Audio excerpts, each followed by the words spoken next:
Hello, everyone. Welcome to tonight's episode of penandpaperpod, sponsored by the Tuscan Media Network. We are here once again, another week with the Crag and the Magic Vault story as we come across our heroes. I am your DM, Tanner. And with me, as always, is Jack playing Lucky. I've been waiting for my Ren Fair get up that no longer applies. I almost bought blue paint for my face. I almost did. John's playing Poochi. Hello. And Trevor's playing Rabab. Peace. So yeah, you guys, I'm gonna do the backstory this week, so none of y'all can get any advantage coming for you. Yeah. But as we joined everyone last week, the city was in flames. Cultists are butchering citizens in the streets. Cytheria is missing, and her tower is unguarded. S4E15 says it's over. The party finds Lord Ian Perks trying to persuade Willow Trickford to sacrifice half of the Crag, sending it into the abyss to save what's left. Trickford agrees, albeit begrudgingly, to do it if the party can buy him some time. Lucky says they're willing to die for this, especially if it means Cytheria answers for something. Lord Perks takes them into the depths of Cytheria's tower. They use this key that they provided them on the battlefield to enter the passage, but a green portal blocks their path. They enter and find themselves on the other side, facing down to Raptus, the evil general of the army that they were fighting, that's invading the city. Through some nice maneuvering, though, Lucky and Rabab nope out of there. The other side, Poochi doubles back to save Lord Ian Perks, who thought this is the fight that he needed to buy some time on. They get to the other portal, and as the portal closes behind them, 5 cultists chant in a magic circle. The floor is strewn with the dead Cytheria clones. The demons, Forlorn and Firaxis, debate the virtues of patience and loyalty to their master, and thank the lead cultist Paragdus for his contributions. In the center, Cytheria, original, her shadow is silently screaming as the portal is awakened. The party attempts to disrupt the ritual. Lord Perks and S4E15 are bewitched by a Gaius spell cast on them from Forlorn and chuck themselves into the abyss. Lucky follows right in after them, followed by Pooch, then Rabab. They assume to their own doom, only to be transported to the other side to find a gigantic demon with red eyes in a colossal cavern. The giant demons mocks them as he hammers his fist into the portal, squeezing through it and out the other side. The party looks at themselves and sees that Lord Perks and S4E15 have been transformed into contorted piles of flesh, as they themselves have been transformed. They have been reincarnated. In fact, Lucky is now himself a big blue Vidalcan. Rabab and Poochi are both half elves. I think actually, Rabab, you're a wood elf, if I remember correctly. Everyone freaks out. I mean, naturally. Rabab especially, losing his nose. They explore more creepy subterranean shit and eventually come out the other side after walking up the stairs for a long time. Come to a snowy surface where they encounter Mammoth, the avatar of Tempest. He takes them to his abode after they basically spill all their beans. Looking for some kind of allies, he takes them to their abode which resembles the entrance to the Crag. He offers a pipe to the party and they pass it around. They're transported once again to the banquet of the gods. Lucky plays for them, and Rabab grounds himself in the music, adding his flute to the mix. Poochi again samples the mead of the gods. Lucky's song catches the gods up on the campaign. They confer and complain about Agma, the god of knowledge. They agree to empower Lucky to save the mortals of the Crag, especially a god that waits among them. And we are back. You guys are in this just godly arena. These divine people you've only heard legends of are speaking and talking and conversing. Lucky has just said the entirety of the campaign in front of them, caught them all back up. They're going to look to you as this dark figure in a huge shroud of this velvet black is going to walk up to you, Lucky, and say, Yes, it is time you've learned everything. It's gonna gesture you over to the seat. She's gonna look to Bayfor, the goddess of the god of the crossing, over where Poochi is, and say, Bayfor, grab him as well. Mammoth, the other one. And they are doing so. Do you guys acquiesce or do you resist? I'm along for the ride at this point. Sure, Man. I mean, there's not what am I calm gonna me resist? down a bit. I mean, we're in their Goddess. house now, you know. Yeah. Lovely Yeah. goddess of the night. What will you do with us? Basically, Bayfor's actually going to lead you over there, true to his name, the God of the Crossing. But Mammoth is going to be like, hey, just go over there. Mammoth, chill. I like him. She's going to sit you down, moving spirits out of the way.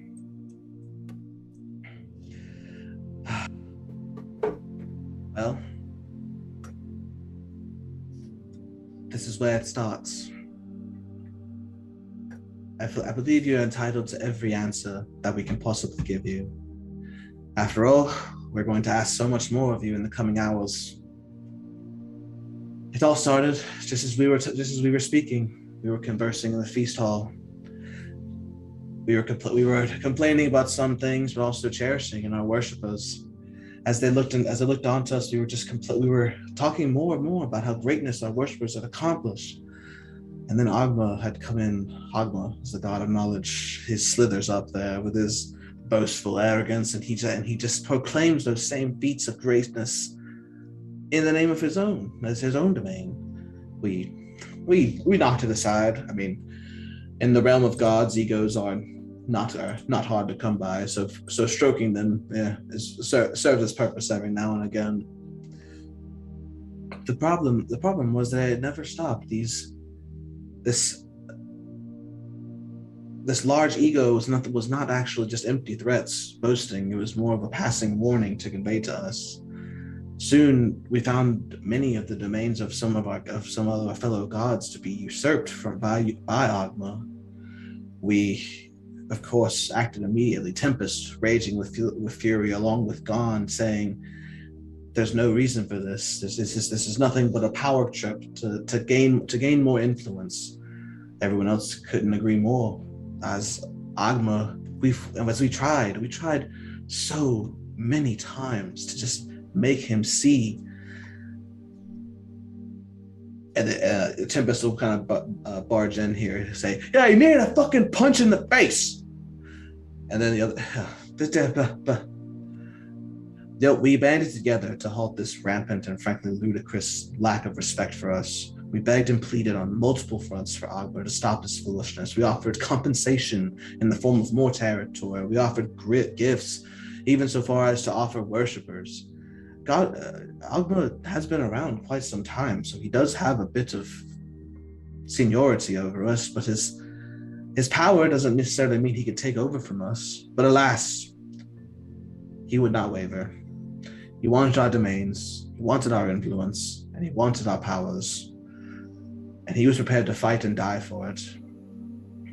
Tempest and Gon both rallied the banners of war to everyone, and every god immediately came forward. No one thought to themselves of anything like this possibly be happening from the god of knowledge of all things, the wisest, the one we had spent so much trust into. The day had finally come. As the plains of battle were prepared, the vast expanse before us was to be soon slaughtered with the blood of gods, and every one of us knew that this battle would render the plains asunder. As our weapons were tight around, our grips were tight around our weapons, and we were poised to charge. A lone small god burst through everyone, pushing them out of the way. She just stumbled to the front, and we had no idea what to even say, as this was just out of the ordinary. We were about to go into battle, and this little tiny child god is here. As I looked over at her, I could see that it was Mistra, this new god, one whose only domain has been influenced a few millennia or so. She's the god of magic, and it had only just been tamed just for sentient life's use in the past few hundred years, but she was there on the battlefield, walking just calmly up to Agma. We were all just stunned at this, as Agma himself met her on the field, calmly walking as well. They exchanged words of some sort. We don't know what they said. something was preventing us from hearing. Soon a large flash erupted, and both were gone from the battlefield. We knew not where they went, what they did, what even happened. They simply were just vanished. We come to find out as we scoured our heavenly domain that Ogma was back into the center of his own territory. We talked to him about what he said, and he said that he refuses to leave. We don't know what happened to Mistra. We scoured the entirety of the plane for her, calling out every ally we could to venture forth, but to no avail, as she just was mysteriously vanished. It was around this time that we noticed that the large scar on the earth had appeared, and very perplexing magical anomalies were occurring. We had no idea what it was. We just we assumed as much as it was her, but we looked at this some kind of inkling of something. Since the day that giant pit in the earth has appeared, Ogma has remained in his domain. Only now do we realize that some great machinations have been afoot as we see what is going on in that dark pit. We need someone to rectify this. Yes, I see. I know you have plenty of questions. Just the one pertaining to it. I feel that to all you gods and your vastness of knowledge, you must know of the appearances of the black-haired child in the Crag that comes to all members.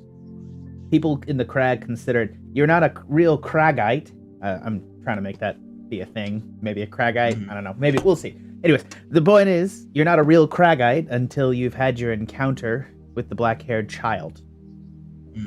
Is that some lost form of Mistra? Well, it's hard to say. I mean, a black-haired child is one of the many forms she takes. I could take the form of a black-haired child. Well, of course you could. You're the mistress of the night. We have heard of this girl, but we passed it off as nothing.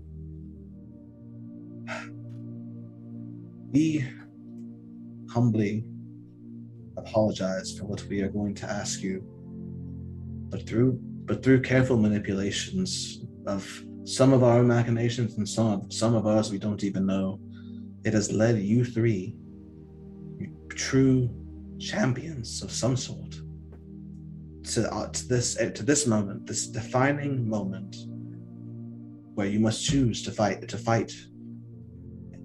I know it's not what you want to choose, or even what you wanted to do with your life, but when the world's balance hangs on the edge of a knife, the gods call upon you three. Okay.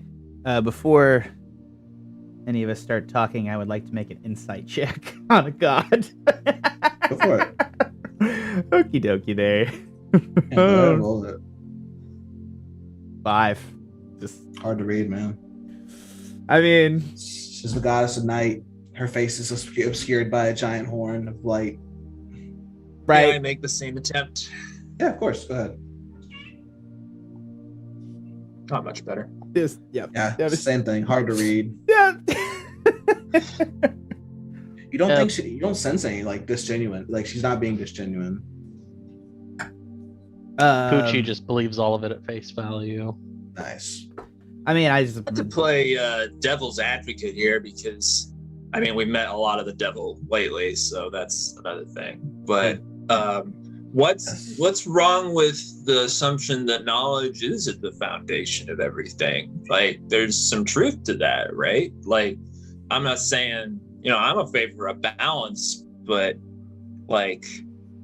how does this all affect us and the people in the world below? I want to step in here. He's not suggesting that Ogma should consume all of you. I just want to make that clear. He doesn't understand. No, it's child. She'll put a hand over your whole body. It's like a giant hand. You'll notice that it's for dark, visibly darker where you are. We know, and we understand what he is asking. Listen, it's not that knowledge is bad. It's just that this unfettered knowledge is proven to lead to things that don't matter, like that completely disrupt the entirety of the planes. Knowledge of everything, like it includes every domain. It's not that we're trying to limit his domain, more just we want to go back to our coexistence, where he has his set amount, but he seems to be under the notion that everything is under his domain. So it's more of a survival for us and for the things that we come to love about the world. Gond over there is the master of innovation. Most of the things that happened in Cliff's Edge are probably his doing. I never thought that. Sorry, my brain is not working. I never thought that Uglad was that good at anything. Anyways, pretty sure it was all gone. He's gonna stand up. He's gonna stand up. Uglad was my prime disciple. Don't besmirch his name. He is great. Apologies. I just was suggesting, and I'm sure he would agree with me, that you are greater, sir. Poochi says, well, maybe Ogma is at the knowledge is at where everything begins, but it's not really fair where when you come from something then you have to be forced to dedicate everything about yourself to that something, and when something is born from something else, that thing that's born, it should do things that aren't just related to where it came from. So yeah, it doesn't seem quite right that Ogma says because so many of your things come from him that you should all be him inside him, swallowed by him. That doesn't seem healthy. Thank you for seeing it that way. That's a deep way to put it, man. That you made it make sense to me. So if Ogma were to win, like he would just would the world just transform into like a book? Yeah, like it'd be a cold, sharp place full of fact and logic and nothing else. A book? Or Yeah, the whole world will be a book. It's like a book with no reader, It's dark, Okay. brah.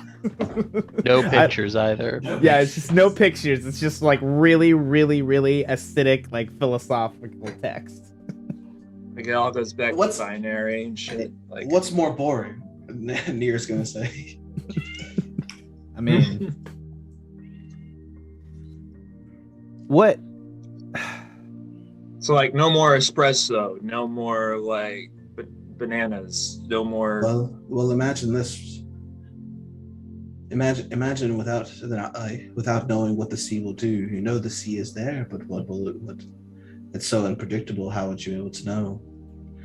Or even just what about if war? Yes, we know war exists, but what about the applications of it, its beneficiaries, its externalities? What? All right, I'm sold. Let's do it. Why? How can we? First off, and I just need to make a connection here. Ogma clearly has done something to stop Mistra, who was the best person to stop Ogma. So it seems clear to me that there's some notion that a thing in the Crag that we have to fix. No, you're absolutely right there, child. We don't know what actually happened there. We ourselves are baffled as to what even could have caused Ogma to even honor such a deal when we offered so much and he's remained still in his domain. How? What could this tiny child god have offered? We don't know. We are literally baffled. Chaos. Could she be a new god? She offered chaos, infinite new knowledge, or maybe not. I don't. It's hard to say. It's hard to say. Maybe we should ask. That's truly what we should. Clearly, you're on the right track, child. There is something at the bottom of that hole. And you want us to go there? You want us to find it? I do. We do. But it is not so easy. We can only help you insofar as we go. We have the ability give you aid, but you must earn our aid. It's some crazy colloquial god law.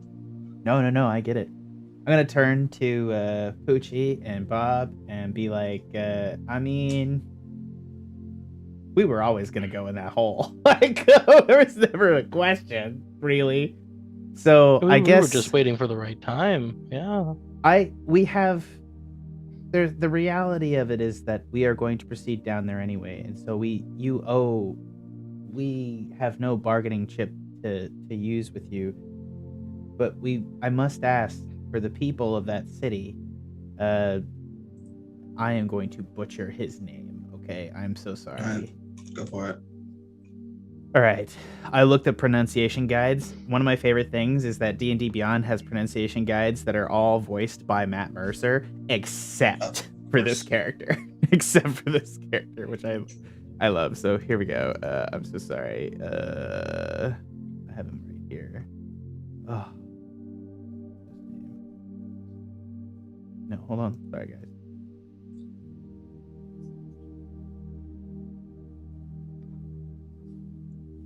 Fraz Ublu.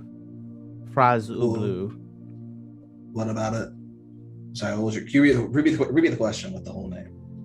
Fraz Ublu has gone into the mortal world, and the crag is cliff's edge is hanging by a thread. If it falls, all the members of the city will perish, many innocents, and a place of great innovation, and in many ways a marvel to your glory. It's warfare, and people are hunted in the night there, and gambling galore, and most important, Soralahi, it's home, and people die, and it's a representation of all of you, and it is worth saving. And it hangs by a thread due to this giant demon that got through because I, like, not even Poochi and Rabab, I fucked up. I did dumb things and an expedient route without thinking, and now there is going to be a lot of people that are going to die, and I don't know how I'm going to help you because I'm not going to be able to get over that if it's my fault they'll die. Can you help us save the city? And if you can, I'm yours to command to send into the deep. She'll put her hand will hover over your whole body again. Child, your heart is burdened. It is heavy. Yes, we can help you. But it's more of a partnership than what you're grasping at. It's not just us agreeing to help you. You have to match what we as the gods embellish in ourselves. But we can only choose one. We can't bestow our boon to multiple people. We only have one champion at a time. And with that, I open up to you yourselves, trying to convince your choice of the gods of who you would like their aid from. And I will know that they only answer to one person at a time. Mechanically, two of you guys are going to each do 2 conversations with the god of your choice, and they're going to be one-on-ones. And depending on how those go, will determine if you get their boon or not. And this is where I'll let you talk amongst yourselves to see what you're trying to strategize about. I'll be right back. I'm still listening, though. One question before you go. Can we talk to any gods that aren't here? Obviously, we can't talk to Agma, but... Yeah, you can't talk to... Is Tragus out? That would be my question for Pooch. You're gonna hear, like, they're gonna hear not near, but Gone, or is gonna come up to you as you guys are approaching, as you hear Tragus, and he's gonna say, we don't really rely on Tragus much, but he did give us his boon before he did depart to the mortal world. The only problem is very recently, it disappeared from our vaults. It was known as the Yggdrasil's branch. I had a feeling. Nice. But you can talk to Tragus or Mistra or Agma. Can't talk to Tragus or Agma. Okay, well. The other ones are open game. There's a possibility here, guys, as we talk through this, that ultimately there may be a way to win that boon in the future, Rabab. And I know that you care madly. And Poochi, I feel like both of him are the god that would match you most, but Oh well, it's fine. I'm gonna start with talking to the old man across the room. No.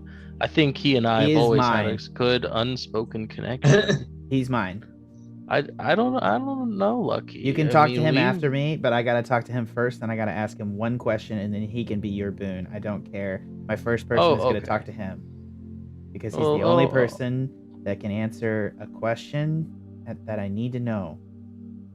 All right. Need to Well, it seems that know- this is very important. So I will strike up conversation with somebody else. Like, guys, talk to me for real quick. It's not Poochi.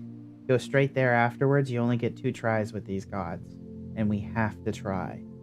I'm sorry to want to do him. He's the representation of death itself, and to be frank, he can tell me if my mother's okay. I gotta know, man. And go learn what you can. Speak to him. So let's talk about who we need to talk to, or who we need to try with. I suppose I could try and talk to Tempest. I mean, I've been experimenting with being an angry drunk lately. But I don't want that, man. I love you. Do you like maybe where I you're could going? go. It's I've seen what happened to Grizz. He got so consumed with a need for power and fighting and drinking that he ended up succumbing to demon brew and letting the drink control him instead of the drink being there to uplift him. Let's go down the list real quick here. We got the god of death over there, or the god of the passage to the other side. Oh, is Mammoth and Tempest are the same person that we would go to, correct? Oh yeah, you couldn't go to Mammoth. You could talk to him. You could talk to him, but it wouldn't be a god. Right. So we have the god of battle, the god of creation, the god of Soralahi, which is the god of the home and hearth, and we have the god of Malar, who's the god of the hunt, and Tamora, who is luck, who Wolfdeck. And Well, Pompous. I mean, your name is Lucky. Maybe you should talk to her. Yeah. I'm gonna just waste. Yeah, I should. I really should. I should talk to her. Dude, Trevor, you okay? Bleeding. I'm okay. My nose started bleeding all of a sudden, so I'm fine. But sorry, that was something that needed to be dealt with immediately. Your RP is crazy. My RP? Yeah, role playing. You lost your nose, and your nose is bleeding. Oh my god! I'll shred for that. Okay. Look. All right, so I'm thinking of talking to Soralali because I like the way her name sounds, and I feel like she's chill, and she might want to talk to me about some stuff I've been thinking about. Remember that. Figure out where you're going? Remember that Malar is the tireless predator. So Malar is inherently a part of nature. Yeah, he's like scary though. I don't know if that's my vibe. I didn't think about it. But Rabab, you're scary. You're very scary. Yeah, I mean, Look, I can be. All right, Poochi, you really want to talk to Bayfor, correct? We just seem like kindred spirits. Is all. We got along so well the last time we saw each other. I agree. Can you ask for me? Sure. Yes, I can ask in your stead if you'd like. I don't know what her real name was. Oh, well, perhaps he will know. Well, I don't even know what you'd tell him, because Lucky isn't even my real name. Lucky Mulligan was a friend of mine. I took his name. Do you remember your true name? I mean, I think I remember her singing it to me. Well, I don't know if it would help or not. I mean, he's a god. He could know a lot already, or maybe he needs a name. I don't know. You ask, would you? I'd appreciate Yeah. it. Yes, of course, of course. I just want to know if she's okay. So you can ask if you want. I don't mind. I'll talk to him about the boon later. I'm just gonna go across the room and ask him. And if I lose the boon, I literally don't care. I literally don't care. If I lose one of my chances here, I'm literally gonna just walk straight across the room and go up to Bay 4. Okay. As you walk up, you're Lucky from an outsider's perspective. Lucky's entire body is going to be encased in a darkness cone, as both him and Bay 4 seem to be in some kind of a bubble. Lucky, from what's your perspective, is you're just going to be sitting in some kind of very dark, like just a hovel of a home almost. Like it's like a run down chair that's not very comfortable, windows that are just repaired, wax that hasn't been cleaned out. And the man's sitting there reading. Hello, sir. How are you this... Actually, don't know what time of day, if it's evening or night, but I suppose gods live in centuries, so good century to you. My head is heavy from the burden. I ferry the souls of the dead. I judge them. Used to be I only ferried, but he's gonna swing this skull on a chain with some diamond eyes. I see that you... Times to change, even for gods. I'm sorry. When I judge someone, you interrupt a lot. What do you need?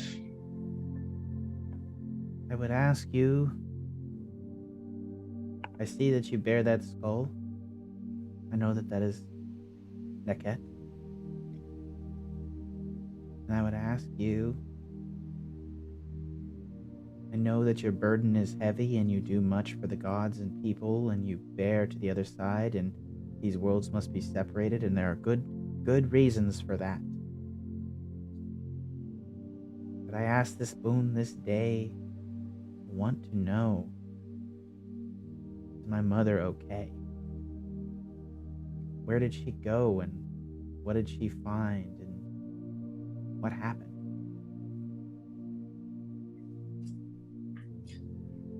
Yeah, he'll get up out of his chair.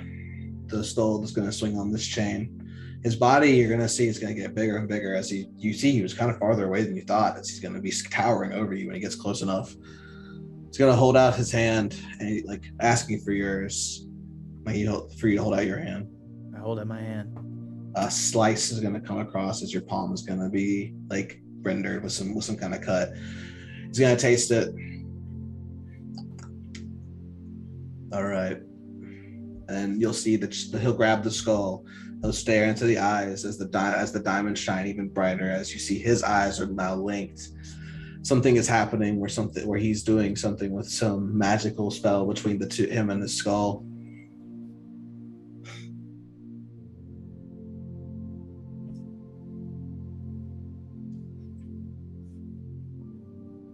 Yes, she is alive. She is in a place further away from this continent that you're on. Seems that she has some kind of warding on her bones. Looks like she discovered the plot of her father. He's almost like he's reading a tome as his eyes are going out of nowhere.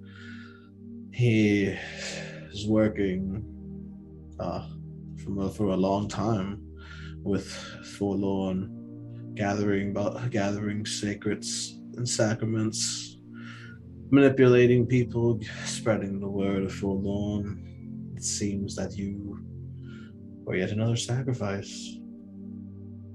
Your mother found this plot, seems to have made a deal, like most demons do. Your father accepted. She's gone, far away. It would need some powerful magic to find her. Did she go to a good place? Do you know?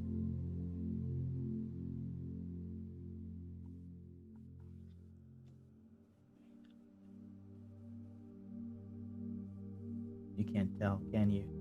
If she's happy or not. Or why she left. I don't think it's right for me to tell you.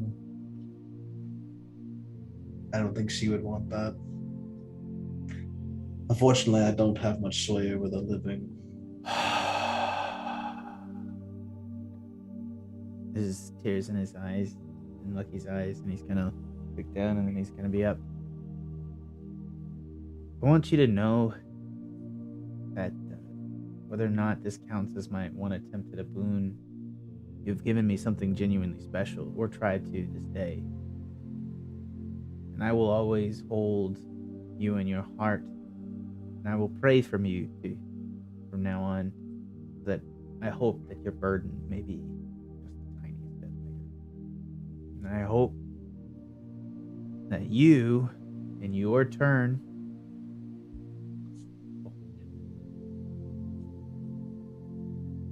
he loses it a little bit. Thank you. That's all there is to it. This need not go against you for your boon. I merely ask one favor, or one question rather, and I want you to look deeply into yourself. Where do you think your story would have led had none of this happened to you? I want to say that I've been true to her. She has every reason to be something evil and terrible and awful and beyond goodness. She's a demon. Or she was a devil. I don't know what she is now. But to be honest with you, I think about that. I think about the fact that no matter how bad you are, no matter what you are, no matter where you are, no matter what's happened to you, you get to make a choice at the end. And I choose, as she did, be better than what I am. I looked at the skull, as she did. I looked for one more question. How do you want it to end?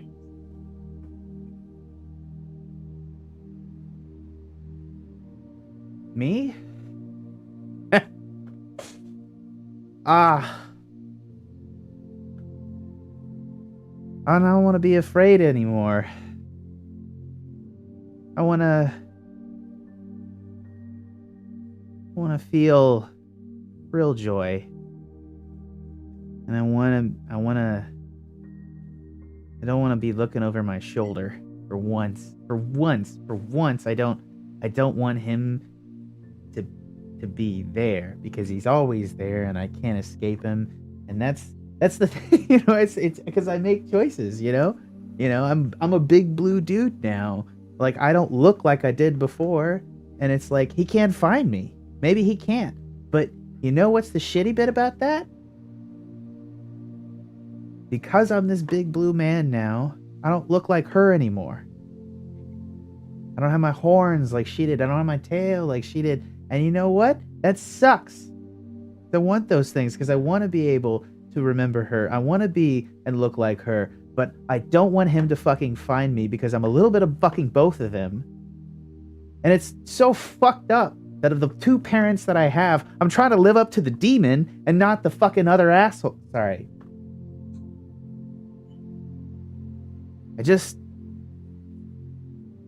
I don't think I can ask to not be afraid, because that's just who I am. So I'm going to ask. Let me just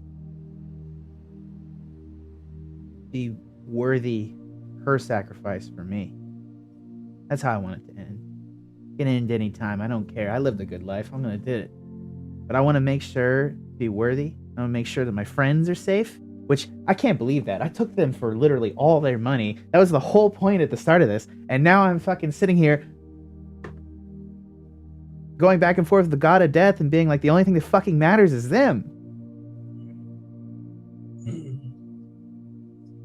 I want to make sure they're okay. That's how I want it to end. I want to make sure they're okay. Fuck. He waves his hand. Yes. Your heart is pure. I do think that you're in the right place. However, I think your talents and your heart are suited in another god's area. Though I don't want you to feel like this was a failure, because you are pure. I see it in you. And then I look by, and then he waves his hand. The blackness is gonna fade. But from you guys' perspective, Lucky's gonna burst out of this black hardened shell of like whatever dark energy it was. Mayfor is gonna like swing his chain. He's gonna wave his hand. He's gonna say, "None of this really fits anymore." And then he's going to basically reincarnate you back to your original bodies. All this? Yes. What? All of you. I've got my belly back. Oh, my fingers So feel you- better as so you like a did- tiefling. So you didn't get the boon, but you definitely did persuade him. What did you say to that dude? I was like, God, you're so ugly as a half elf. I don't even know if you were full elf, half elf. I was like, please put his trunk back. He really cares about God that. Damn it, Lucky. Yeah. Fuck. You know what? Fine. I'm happy. I've got a trunk again. Yeah, I'm so happy we got to shake your hand with it. You ready for this? You ready to shake my trunk, man? No, don't touch me with that thing. Oh God, it's like weird and penile. Ah! All right. One of these days we're gonna get there, but I respect you. I'm gonna like unwrap my belt and like let my tail swing behind me. It's like, it's good to have a tail again. I actually don't know if Adalkins do or do not have tails. I should check that. They're not.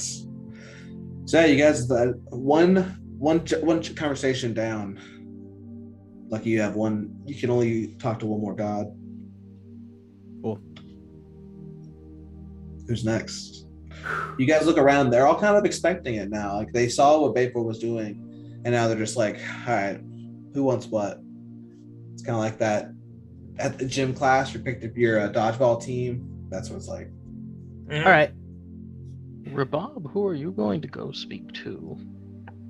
Well, you guys are talking me into a little bit, or I kind of am getting curious about the what. Can I look across the room and see kind of like what mood fucking Malar looks in? Like, is he in the chill mood, or is he in the I need to kill something mood? Yeah, actually, he's very calm and demeanored. He's sitting upright. His legs are crossed. He's very cordial. Okay, fuck it. I'll go over. Well, hold on. Can I talk to him? Can I like stop him? I think Rabab said it first. Okay. So you go up to talk to Malar. Again, the same thing happens. You're gonna be kind of like it's almost like this is like a proving ground set up by the actual like area you're in. None of the gods are doing this, as they can't interfere with what's happening either. But you're gonna be shattered in this like dark energy shell. Malar is going to look to you. You're going to be in this like very calm forest. It's almost like a meadow, if you will. Like there's a tiny pond with a rock facing up, so like a glade with giant grass. Crickets are chirping. It's moonlight, twilight, and it's like the breeze that comes in. You see Malar. Feels nice. I'm feeling good about this decision. He's going to be stationed on top of this like rock face. You'll see a dark turn as like. He'll be in like this like very business like pose, and then he'll go into this like snarling hunchback like out of nowhere. As the moon grows high, the prey lashes out into the unknown, waiting for the predator to chase for the kill. The wind racing across your mane, the blood pumping in your heart. The moment of strike, pure bliss. Gonna realize that hurts my throat. Oh no. Yeah. Then he'll regain his composure. Yes.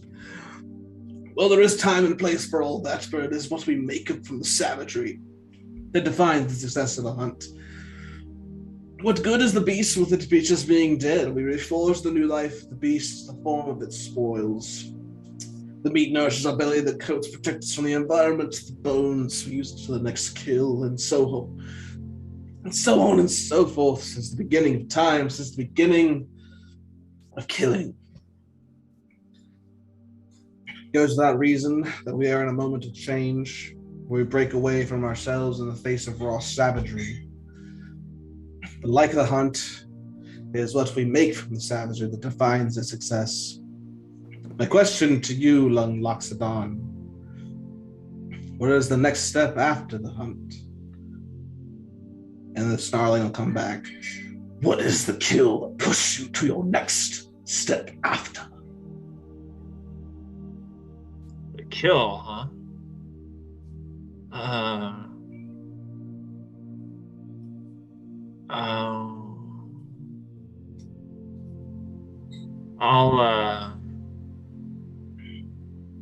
Sorry, can you repeat the question? I'm sorry. He'll go back to his gentlemanly form. Yes. What is the next? I'm sorry about that. Two different personalities and whatnot. What is the next step after the hunt? Where do we look to after everything is done? I mean, it's funny you say that because I kind of have been thinking about that with my mouse friend guy who sent me here, and now trying to figure out what it's all about. And I don't know what I'm going to do after this. I don't think I want to go back home. But I might want to just keep going and maybe, I don't know, I might want to, maybe we could make another brew at the brewery and maybe I could settle down in there for a while and just stay in one place for a while, just for a change. So I guess to answer your question, after the hunt, it comes the feast. It's when you enjoy everything. He seems to like that answer. Then he'll go hunchback again. Shut up! Let me answer my question. What is the kill that pushed you over the top? The next one that furthered you to your goals. Right.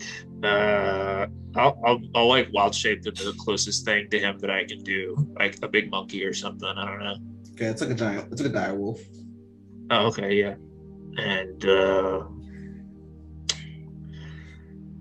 I really want to. I think Scythe.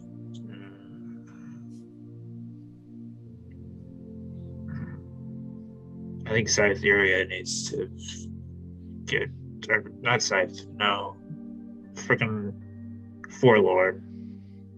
I think him. You think, or do you know? There is no time for thinking in the wild. Do you think, or do you know? I'm just yeah, I yell Forlord, yeah. It's gonna be a little more aggressive.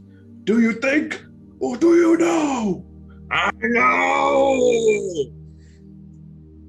He'll start yelling, and it's it'll echo in your ears as a wolf howl goes out. I'm not gonna do it. Sorry for the suspense.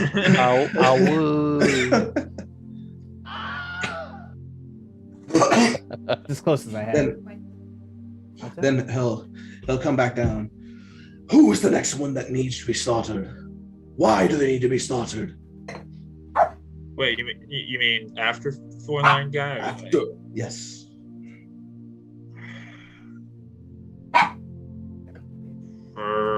Raxes. Why is that? Raxes? Why is that? Because he led us to our doom down in the pit that the demon came out of. And he killed a whole bunch of people that he didn't need to kill. He just left their bodies rotting in the streets. He didn't eat them, didn't do anything with them, didn't cook them, just left them in the streets. The crows won't even finish them because, they probably won't. There's just too many of them. It's a whole city full of dead people because of him. He's gonna hold his hands up. Steady your mind, child. Okay. Your path is true in front of you. Be sure of your decisions.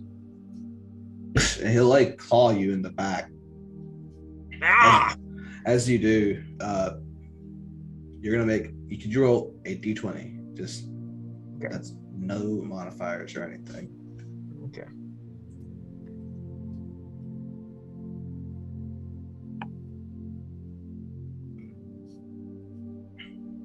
Nice.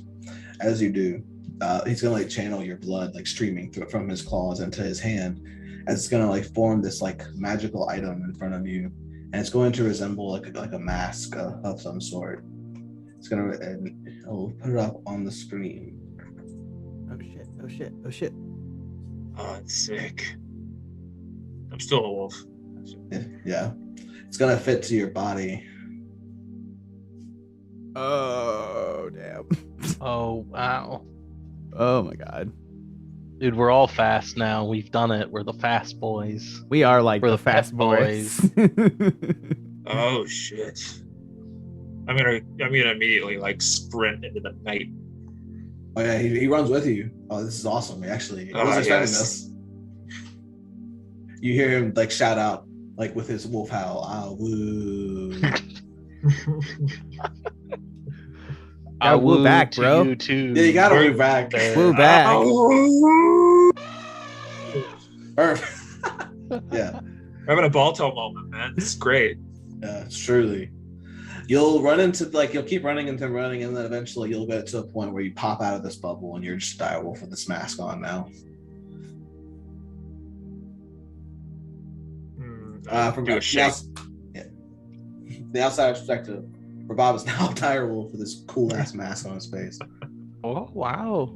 Rabab's really getting a savage with it. Well, Pooch, Uh which way you going? You got, I mean, to my mind, the two for you were Saralahi or death itself. Kind of a big choice for you, man. yeah, so Tanner, like when Poochi looks at the gods, does he have like a general understanding of what their deal is, or Can I because- get advantage by telling him about it? Of course. Yeah, you can get a religion check. Well, I don't need to. I could just tell him. I mean, I know the Well, information. Or True, but it's all about Poochie's understanding of it. oh yeah. Sorry. Like you can just rattle on facts if you want, but it's all about his retention. You're right. yeah, that is the challenge with this boy. I'm gonna start talking about the two different guides, and I guess you tell him what he needs to do. Yeah, it's a religion check with advantage. Okay. Yeah, so like a general like lay of the land, like a feel out that's who you think you would bond with. There's a couple of loners. There's the guy of death over here, Bay 4. There's also this really tall lady over here that no one seems to be like acknowledging or looking at. The other one is Tamora. You kind of get this like very party vibe from her. The one that's been speaking this entire time, the Near. She seems very welcoming, though incredibly. You seem cautious with her. Same, but Soroli is very welcoming as well. Gon seems some different instead of Tempest, but Tempest is always looking. He's like talking to Mammoth, really. Yeah, Poochi seems to dig the hospitable vibes that Cyrilie gives off, and will kind of wander over to her, taking the occasional sip of this godly mead out of his gourd from time to time. Oh yeah. But as he approaches, he'll actually put the gourd back on his belt, tighten up, straighten his robes, really present himself. And he says, "Hello, I am Poochi." Still give us like a very warm smile. Then they'll be encased in a pink bubble instead of a dark energy bubble. With which you'll be transported, Poochi, to this like very quaint, amazingly decorative cottage home. It's the smell of baked goods. It's very warm. There's all these like books on the shelves, a cozy chair. She's got these really nice seats at the table. She's already got a mug of mead for you. She already knows it's your favorite. Oh goodness. She's gonna look to you and say, Come in, dearie. Times are rough as they are going to get, and you look like you could use some stew. She's just like proceeds to like pour you some stew. Now I am like, she's not gonna let you like get a word in edgewise. She's like very chatty. I am Serenity, and my domain is over. Pretty much all that's good and nice and neighborly in the world. I mean, technically, it's hospitality, companionship, and family. But I mean, isn't all the nicest things like right? What is cuter than a little puppy and a youth find best friends with one another? What about bonds that tie a family to make something greater than the sum of their parts? Oh, so triumphant. Oh, all the all, there's just good. Just has the domain of overall that is good. Just has a better ring to it. Oh, and don't let those others get you down. They're very, very, very gentle, though they're just very peculiar. And some of them are just a little bit interesting, like proceed, draw out. Fucking crazy. Poochi is just kind of nodding. At this point, this is like a hyper blast, right? Of all of those things that he never really experienced. I mean, he's found a sort of home in the Crag, but he didn't really have like a home life or experience like the being served some stew, in the cozy cottage kind of feeling.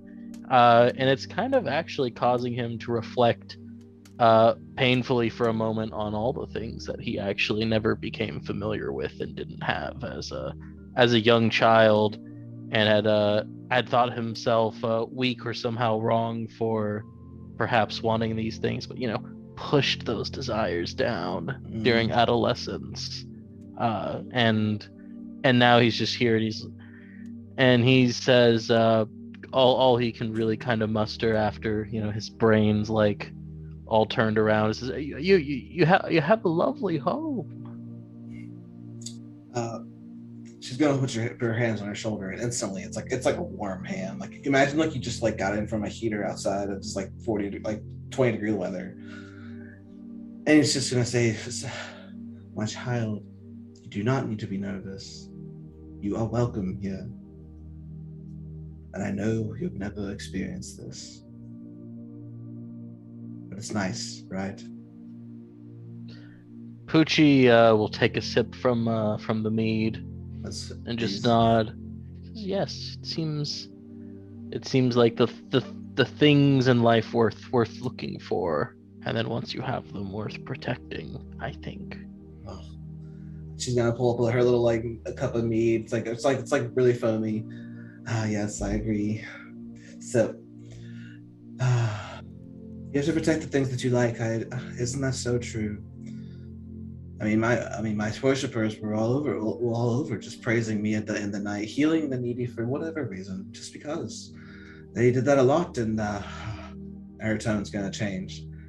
They did that a lot in Cliff's Edge. A lot of people were dead there. None of them were my friends and my worshippers. I mean, the world sits on the edge of a knife, and as soon as there will be more and more soldiers not coming home to their hearth, one less seat at the table, one less goodness in the world. The tone's really shifted after this kind of dour. Poochi will nod and say, and fewer people to share my brews with. I wanted all of Cliff's Edge to be able to taste it. Oh, it was rather good. I saw that. Poochi, you are such a pure and kind soul, and I know deep down in my heart that you are very worthy of my gifts. But I have one question. I have a couple questions, actually. What of your own family? And then not just the ones that you're born with, but the ties you make. All the ties, even the ones you sever. Which ones do you want to remain intact? Well, I don't think being banished from the temple was what made me feel so sad. It was being sent away from my mentor, Master Konta, who introduced me to the joys of drink and of brewing and fermenting. I think that's a lost connection that I think perhaps I'll have to try and reclaim someday. But aside from that loss was cushioned by meeting such wonderful people like Lucky and Rabab, but also some of our friends we made along the way, like Tatty Ruffins and Seven Pies. And I think that I've found a family that I want to spend my days with. I think to all that we might miss out on with our warehouse home, where we haphazardly spend time lounging and lazing and brewing and maybe hitting things sometimes. Mhm. And it makes me so sad that the city is in ruins and our chances at having that life feels so slim now. And Grizz? Grizz. Like a brother I never had. He made me realize that perhaps not all that the Death's Due had to teach was so wrong, but at the same time also showed me that in some of the flaws that he fell into, that there was some wisdom. And the words of Master Konta, who warned against befalling to drink, to enjoy it, yes, but to be owned by it. Ooh. I want to help Grizz too. He looks to the gourd and he says, I hope that perhaps I can deliver this to Grizz and help him see that he doesn't have to fall prey to demon drink, that the light and warm drink of the gods, I think, could maybe help him see otherwise. I want to show him that there can be a better way, a way where he is not a slave to the drink, but is made merry by it. I would say that your family is apart, but not separated. Mine has been a similar situation, both with Agma and Mistra. My last question is, if given the opportunity, would you be able to spare Agma? What say you? The idea of a mortal. Well, I think that the problem with Agma is that he wants to disrupt the balance and the structure that you as a family have created. But I feel that his complete absence would be the same kind of problem, just maybe in the opposite direction. And the balance that you are trying to strive for would only result in a new kind of imbalance. It seems that he must be the important god that he is, but live in harmony with the order. Otherwise, he's going to keep bringing ruin and tragedy to all kinds of people. No, I think being rid of him won't help. Thank you, Poochi. Your words are true.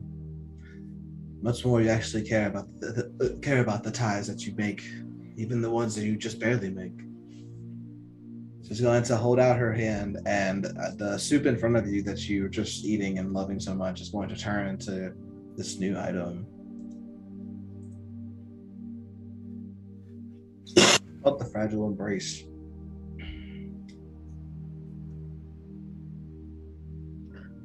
Whoa.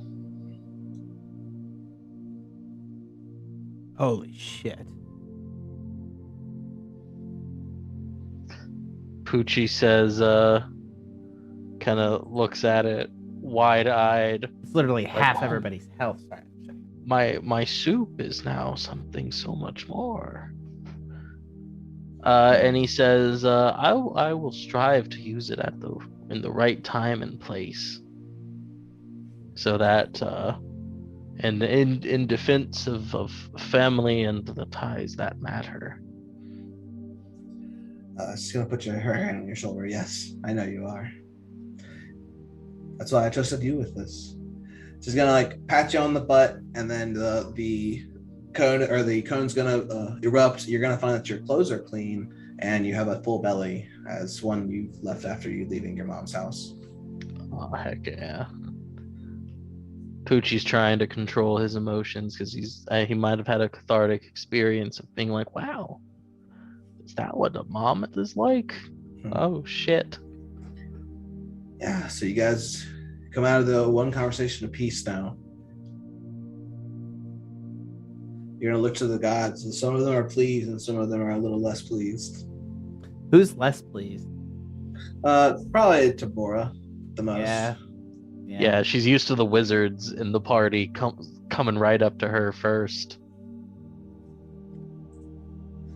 You'll see Gon's actually kind of insulted too. Yeah, no, we're not doing that. Like this was a test in more ways than one. Yeah. I'm gonna do it. Who you going? I'm gonna Who fail you the going test. for? I'm gonna look at the mistress of the night. And I'm gonna nod my head at her just nicely, and I'm gonna move past her. And I am going to go confront my ultimate enemy and my ultimate ally. I'm gonna walk up to Tamora. Hell yeah. She's gonna look at you and said, "Fucking finally!" And then and then you're enveloped in another dark energy, dark black energy. You're gonna come into what you know and love. It's a great whole big tavern. She's sitting right at a big table all to herself. Everyone these people are just spirits of ghostly warriors, pastors having a good time, and she's just drinking away. Hey there, young one, over here. Oh yeah, over here. I only wish to have met you on better times. As you know, I mean, I'm sure you know, I'm the goddess of life. I watch out for success and ruin of all of life. Extrapolate that a little further, and I have influence over the very idea of fate. What? Exactly. Back the fuck up. But let's face it. Sometimes what separates one from success and failure is just a little bit of luck. You know. Though this power does not come without a price. I mean, wherever there's good luck, there's bad luck. It's so fickle, right? The same goes for my boons and my burdens. Now, it's all up to you. The special thing about my gift is that I offer it willingly. Mistress of misfortune, allow me to say thank you. Look at my life. I called myself lucky as an irony. Yeah, it's pretty shit. It is. I'm not gonna lie, man. We all kind of looked at it. The devil was the better one. I know. Oh, and she's doing great right now. Gosh, she is. She got her own little bow. I saw it. I know. Anyway, I have a poem for you if you have a moment. Of course, I take everything from that my worshippers give me. You are my greatest enemy and my greatest ally. Luck. Luck of Tamora, luck of the draw, luck at the racetrack, no luck at all. Luck as a lifestyle, luck as a habit. The foot is lucky to all but the rabbit. You are not some misfortunate, whimsical force. You are that, but you're more than that. You're the human concept of perspective. My life can be whatever it is from now, and you can either help me or not, but it doesn't fucking matter, because ultimately, I get to decide what that perspective is. I get to look at it, and I get to see the small details of my life, the dandelions in the forest, and the fact that my fucking mother was a devil, and I get to see that as a good thing, because she actually did love me, and I get to make those choices. And I really want to say thank you. You have given me love in a way by gifting you the concept that you are literally misfortune itself. And thank you. I didn't come over here necessarily to win your boon. I want it because I have things and I think you need me to do things for you, and God knows you're going to send some shit my way, and good dog. I think it's nice for us to talk once. Have a serious conversation about it. And for me to say, with everything that happened in my life, I still feel pretty lucky, man. She's gonna like pat about. That was a great poem. A little long, but it didn't rhyme either. But Oh well, I the second part was more of a speech. I mean, I'm so sorry. It was great. I loved it. I'm not gonna reciprocate it. I understand. Lucky, I know. I mean, I've been there for a large part of your life. You said unknowingly, but I have just one, maybe two questions Yes, ma'am. for you. Why do you deserve my favor? I mean, let's face it. I am fickle. All the bad luck in the world doesn't mean you get the next good luck. I don't, ma'am. But I challenge you by that same token. Flip a coin. Let's continue to live our lives in the sight of what you are. Hell yeah. She pulls out a coin. She's got this huge smile on her face when you say that. Below a 3 is heads. Above a 3 is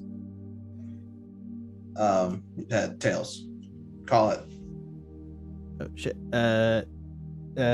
Wait, sorry, one more time. I just didn't understand that. Below, I'm gonna roll a d6. Below a 3 is heads. Above Got a it. 3 is tails. Or sorry, 4 and 6. Yeah. Call it. I believe in tails. Tails. waggle it mine. is. Bam. Damn straight. She's gonna flip you the coin. You can keep that one. Has there been a time where you know that without me, you wouldn't have made it? Oh, of course. And there Damn are it. times where I wouldn't have gotten hurt without you. But I'm still But do it. here, But do it And- specifically. and that's you. That's ultimately you. It's ultimately, there was a bunch of times, like, I'd ran through a portal. I abandoned my friends. I did a lot of shitty things, man. It's true. That black portal could have killed you. You didn't even Yep. know. Yeah, I got reincarnated as a blue person. I could have been reincarnated as a flesh monster. I really should True. actually check on those dudes. We should have talked about that, actually. But anyways. Truth. You know what? It's all yours, friend. So, you'll look at the gold coins you had in your hand. It's going to transform into another magical weapon. Up this one.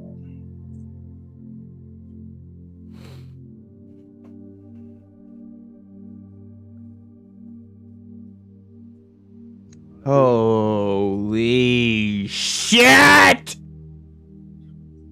So yeah, the black portal is gonna like evaporate away, pop like a balloon. Lucky's gonna be there holding the shimmering coin in his hand in awe. Rabab and Poochi. Lucky's just like fucking maniacal laughing. He's just laughing like a fucking crazy person and like flipping this coin between his fingers. I need a coin now. I'm gonna buy a coin. I'm literally gonna buy a coin right now. You guys look to all the Oh, gods, man. the ones that you have talked to and haven't talked to. They're all still chatting. As you're kind of like deciding who the two of you are gonna like go to your last chance to get a boon. Let's take a break. Sorry, at 9:10, so let's take a little bit of an early break. I wanted to take this opportunity to take a moment to give ourselves a shout out real quick if I could, Tanner. Of course. And I need to apologize to them because I didn't get them at the start of the show, but I want to talk about our good friends, if I can get it to work. Oh my god. Thank you for being a piece of shit, Twitter. Yeah, I want to talk about our good friends at Penny Dragon Games. You're all cordially invited to attend the premiere of prestigious play performed by the oldest and grandest stage in all of Varela, a homebrew region created and curated by DM Mark Corrigan. Hold on to your seats, though, as the dramatics take a turn for the worst after the curtain drops and a group of unacquainted adventurers find themselves in the midst of strange predicament. They leave the theater to find a new disease has swept the kingdom of Gastonia. This illness doesn't discriminate. All living things can be afflicted by what is swiftly known as the Violet Madness, due to the nature of the grotesque symptoms. Join the group of heroes as they delve into the unknown to find a cure and the source in this dark, gritty, mystery-filled campaign. It's still not too late to jump into the action. The gang are only 4 episodes in, and all the previous episodes are available on Penny Dragon Games' YouTube channel. Game will be live at Penny Dragon. I'll post the link in the chat at 7 p.m. GMT every Sunday. The next one's streaming live on March 6th. Go check that out. Yeah, check those out. And also, we also want to toss a thing real quick to Game Night Heroes. They're on hiatus till the start of the season on the 22nd, so they're actually coming back tomorrow. Game Night Heroes. They will release weekly on Tuesdays, so there's plenty of opportunity. Yeah, they're going to be running a new format. I don't really have much in the way of what's going to be happening. The podcast accounts is run by our host Kevron Games, who welcomes chances to play games with guest players or other shows. So hopefully, maybe with Game Night Heroes, we'll be doing a crossover eventually. Tanner is away because I'm sure he needed to pee, and as do I. So we're going to go ahead and go to break, and I'm going to take... I could just do anything, right? Like, he's not here. I literally have the powers of a DM for this moment. I turned Trevor into a plant! Did it work? Hey, I'm cool with that. You are cool with that. All right. We'll be back in a bit. A weed plant? Why would it be a weed plant? Oh, yeah, because he's the weed plant. Then we could smoke them. All right. We'll be back at 9:30.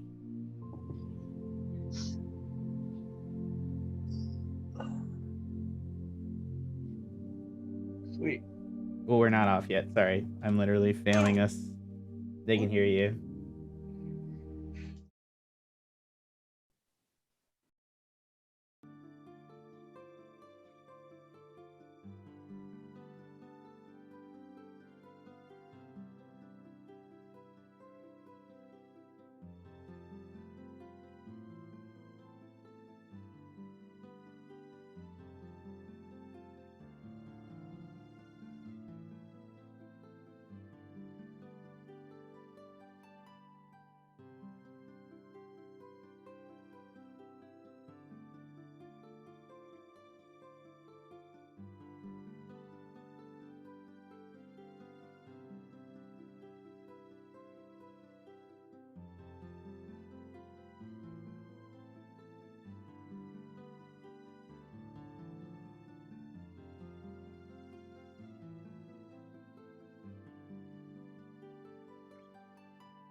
we're back.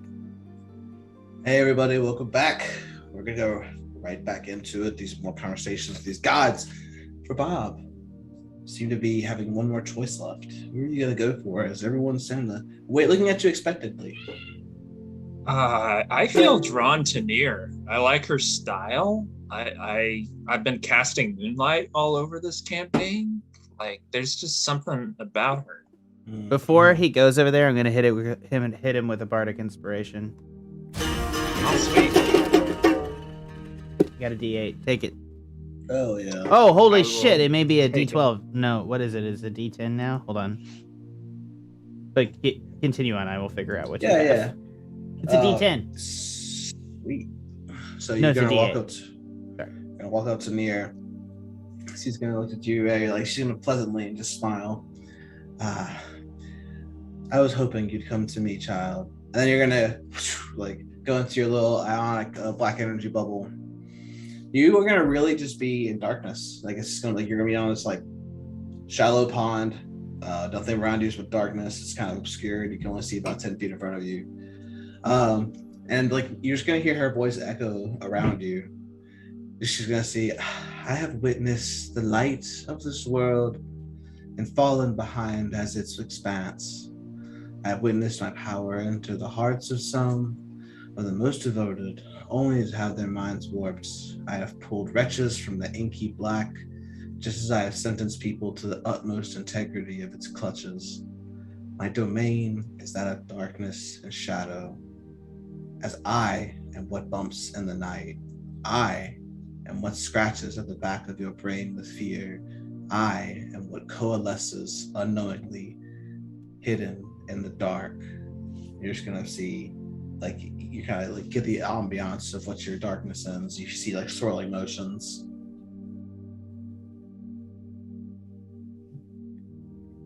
I mean, yeah, I'm down with all of that. I'm not freaked out or anything. I genuinely, this is the kind of mystic shit that I'm about. So, All right. I don't feel empty. I don't feel lost. I feel like free, kind of. Your acceptedness is very nice noted. I'm glad that your soul is akin to mine own. I have but one question for you, Rabab. What are you afraid of? And how do you temper that fear?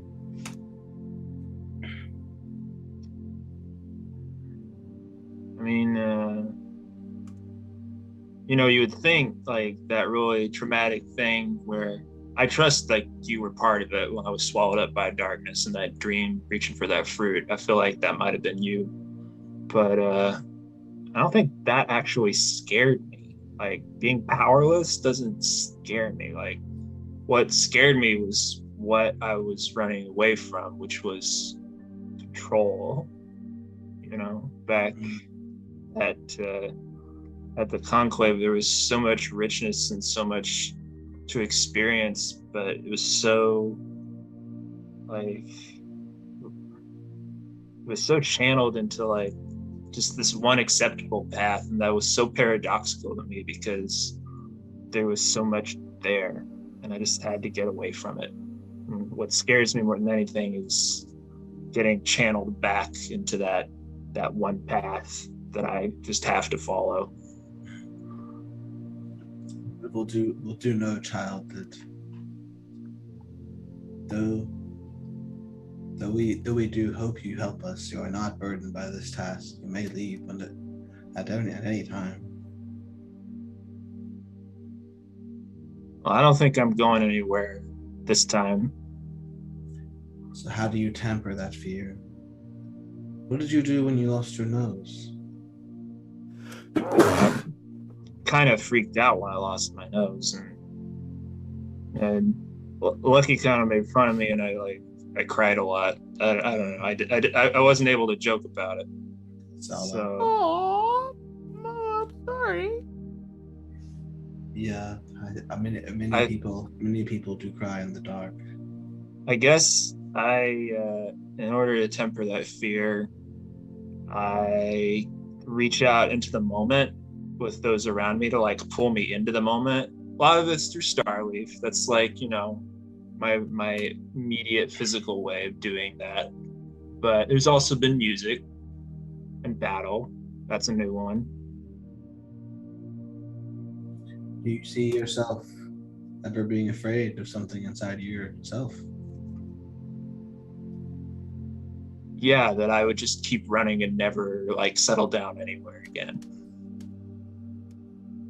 But I don't know, man. Rabab's Big Trunk Stout was a modest success, I think, and you know, I wanna do that again.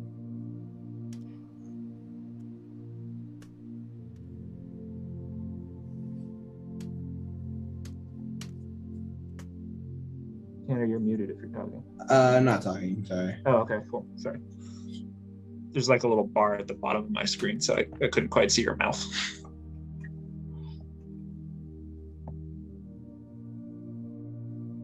But yeah, that's some pretty heavy shit. I mean, I should have known, you being who you are, you'd ask me it, like that kind of thing. But that's all I have for you.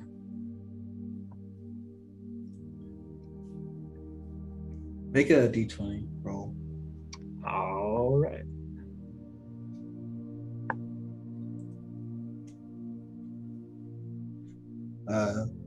Yeah, Can I add the bardic? Yeah, if you want to. No time like present. That's a D8, right, Jack? Yep, it's a D8. Gotcha. That's not till one more level, and I'll get more of that shit. So yeah, Nier is going to look at you and say, yes. Your fear is more philosophical in nature.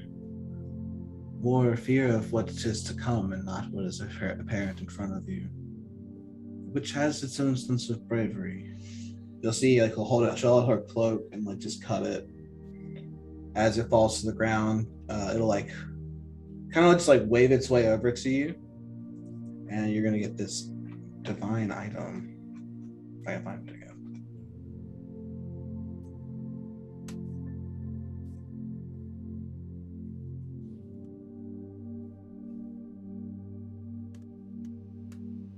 Dope.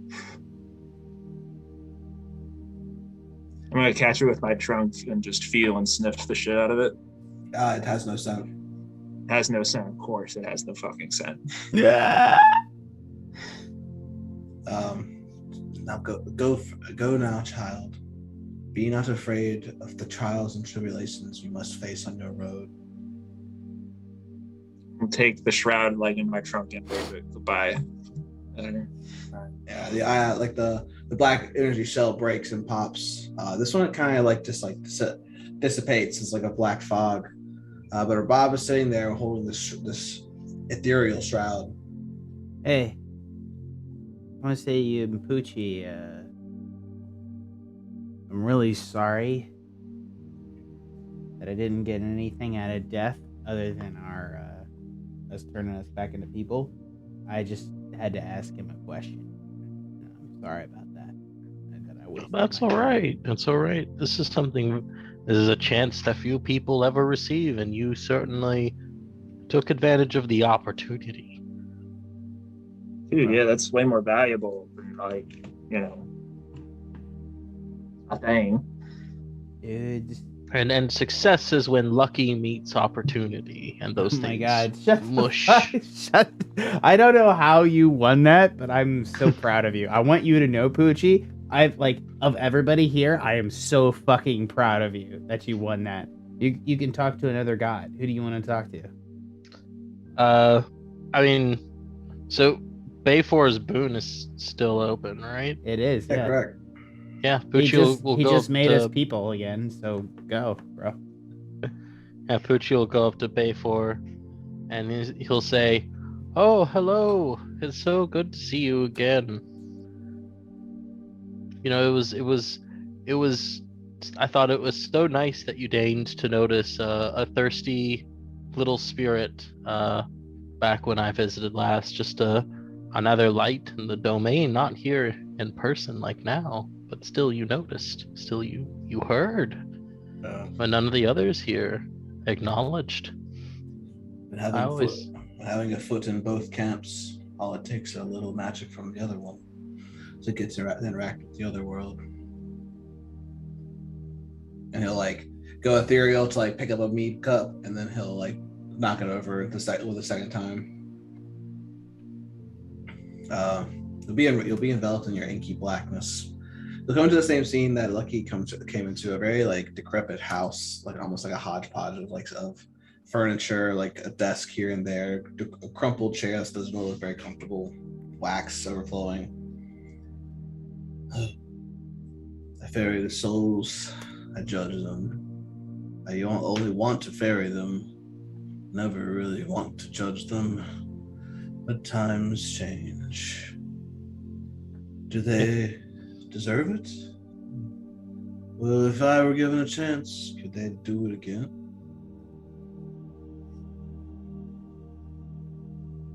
What do you come seeking, Laura? Oh, well, I really just wanted to connect with you, get to know you a little bit more. Maybe talk about some things that usually I'd rather not talk about, but I mean, you're the god of the crossing and death, and you shoulder so much tragedy, but yet you maintain your stride and a kind, dutiful sense to others. And I've always, for a time, I thought it was so strange for one to have had and then not had so much, but still maintain such a gentle neutrality.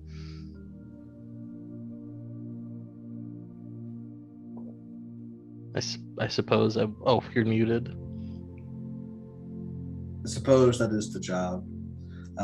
There is no escaping death. I will reap the gods one day. Well, somebody has to do it. It's true. Just as somebody must fight this demon. Which, well, I was already ready to do that before coming here, so I think it's happy coincidence that really we want the same things. It's true. I mean, we need to look deeper into your soul. And for that, I want a genuine answer to this question. If you could make one change anywhere along your story's path, what would it be?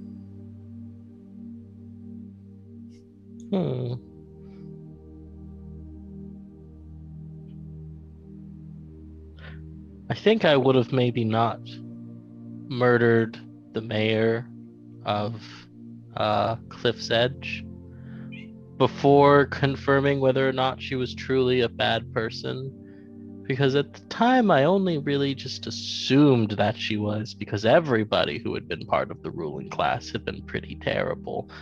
But then Seven Pies was a bit of an exception, and now I realize, I haven't learned anything terrible about her yet to help justify what I did, and I'm starting to feel guilty.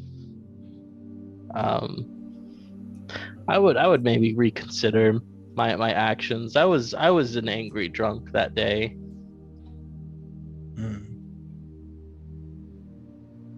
Why do you think that? Why do you go guilty on your actions? Are they not your own? Oh, I feel like maybe they didn't come from the right place. It came from a part of me that was ready to say, just because a person is a part of this group means that they're bad. And I know that thinking like that can get people to do terrible things, like join the demons and betraying your good friend Poochi because you want abyssal alcohol. You're speaking of Grizz right now. Yes, Grizz.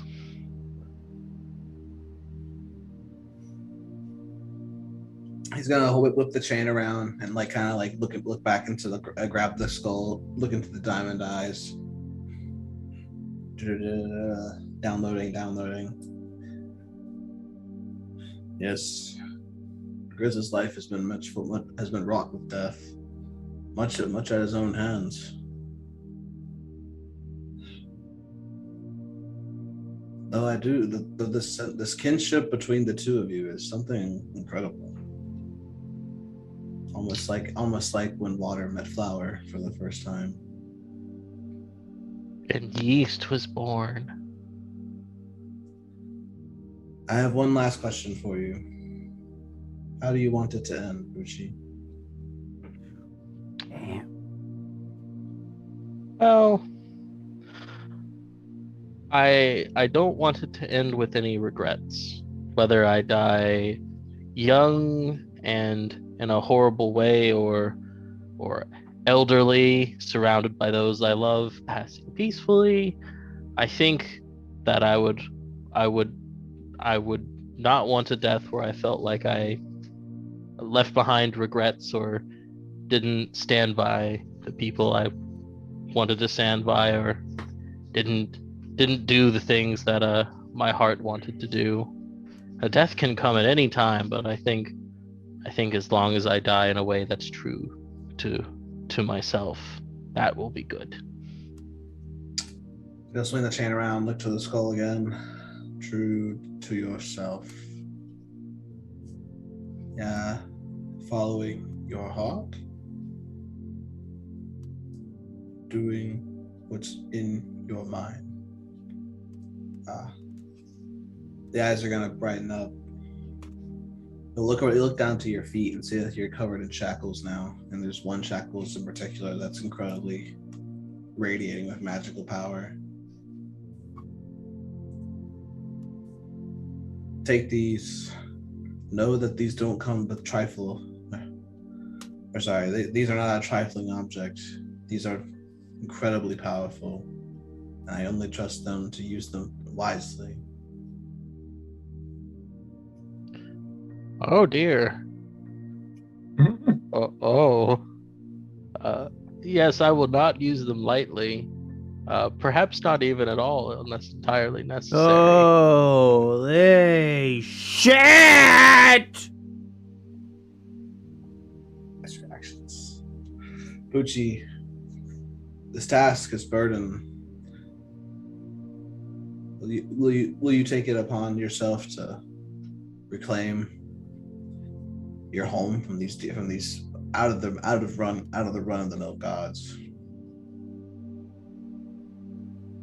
Poochi senses the incredible responsibility now laid at his feet, and he'll say, "Yes, I'll be ready. Should I do what must be done?" Bubble's gonna pop. This time it's gonna fall like blocks. But you'll see that Poochi has these shackles that are just etched with dark energy. These runes are steeping green. Like, there's definitely some bad shit in these things. I mean, I love you, Tanner, but like, we've seen some shit tonight. like he could roll out of there with a third head, and I'd be like, I guess, you know. I'm dead serious. Like, I just like fucking fenced with Tamora and was like, "You a bitch, but I love you." And then I like talked to death itself, and then I told Nier she was like maybe a bit on her edge. I don't know, man. It's like a whole thing. Oh, the conversations keep flowing as everyone's kind of just like, well, the decision's been made. They got 5 of them. I mean, before I had to get 2 people going after him. Tamora's really leading the charge on this one. Nier's going to be hush, Tamora. It's important that they have this potential, this aid from us in any aspect, from anyone. So the fact that they got any of them is a triumph. Yeah, I guess, whatever. Pontus is going to look to everyone and say, there's something in the middle. And everyone kind of doesn't even know what's happening as they all turn and find that there is something, in fact, in the middle. It's a gigantic dark void has popped up in the middle of the room.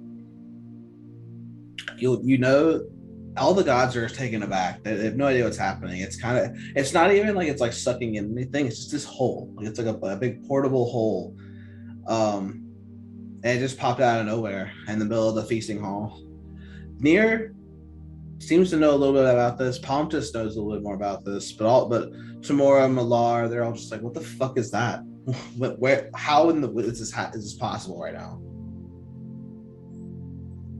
Pontus is gonna look to it.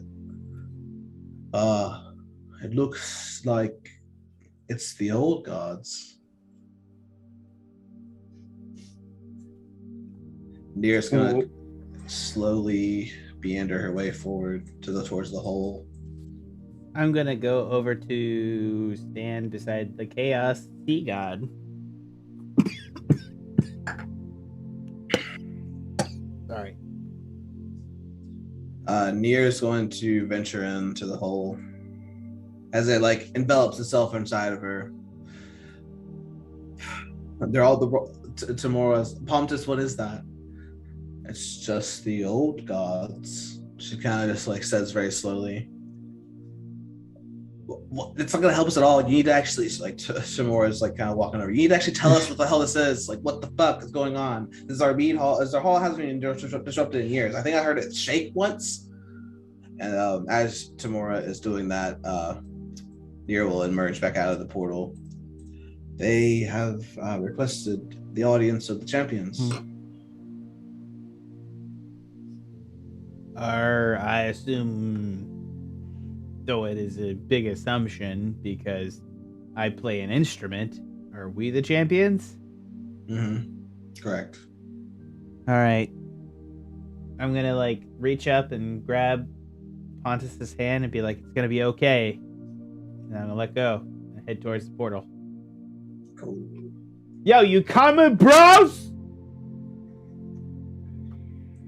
Once more into the breach. I assume Yes. we all show up with lightning ass speed because we fast ass, bro. Go fast. Definitely. Yeah. Let us fast. create trouble and inconvenience for those in our path. You guys, like, I love you all, but like, you're gonna regret picking us. Like, I just want to like let you know that, like, seriously, straight up. As you all enter into the black void, everyone roll a d6. Okay. No repeating numbers. So everyone, whoever get the newest number, 4. that's a And d8. if I wake up and I'm a slime, I swear to God. Jack, roll again. That was a d8. Oh shit! Sorry. 3. Hey. Still the highest Perfect. number. You guys enter, and immediately you guys, it's just blackness. You're falling. You don't feel wind against your face. You don't feel like the gravity pulling you down. You're just falling. You just know you're suspended, and nothing is holding you tethered to anything. You're gonna immediately be accosted on all sides by this raging heat. This like you're like Poochi, you're going to start drowning in this like pool of water that has no escape. You're lucky you're going to be entombed in rock. Rabab, this flame is incredibly scorching. And then it switches, like Poochi, now you're incredible, like you're entombed in rock. Like Rabab, you are in the water drowning, and there it's almost like these elements are judging you, like they're just like going into your body, testing everything about you until eventually you stop. You kind of just hover there, as before you, each of you are like in a triangle facing outward into the blackness.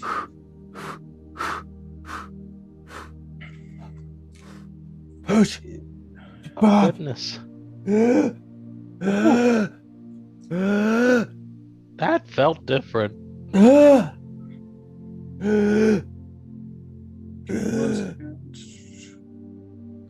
was kind of fun, though. Should we go again? The first thing that's gonna pop up is on Lucky's corner as a gigantic like pillar of fire is going to pop up.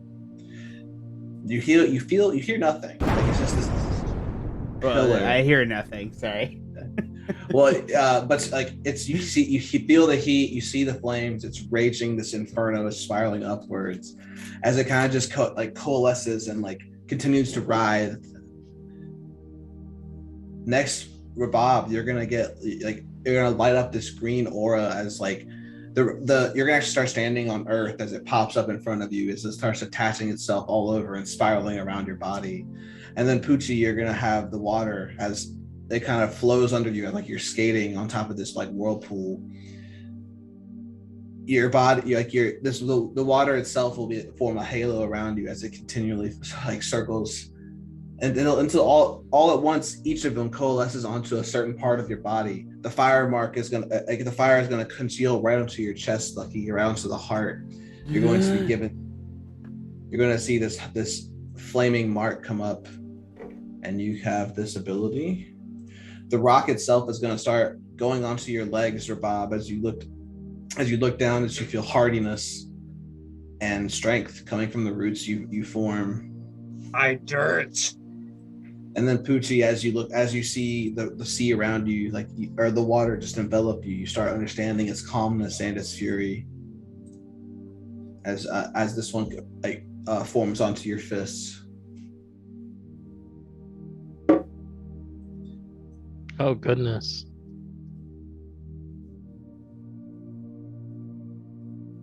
I think shit is about to get real.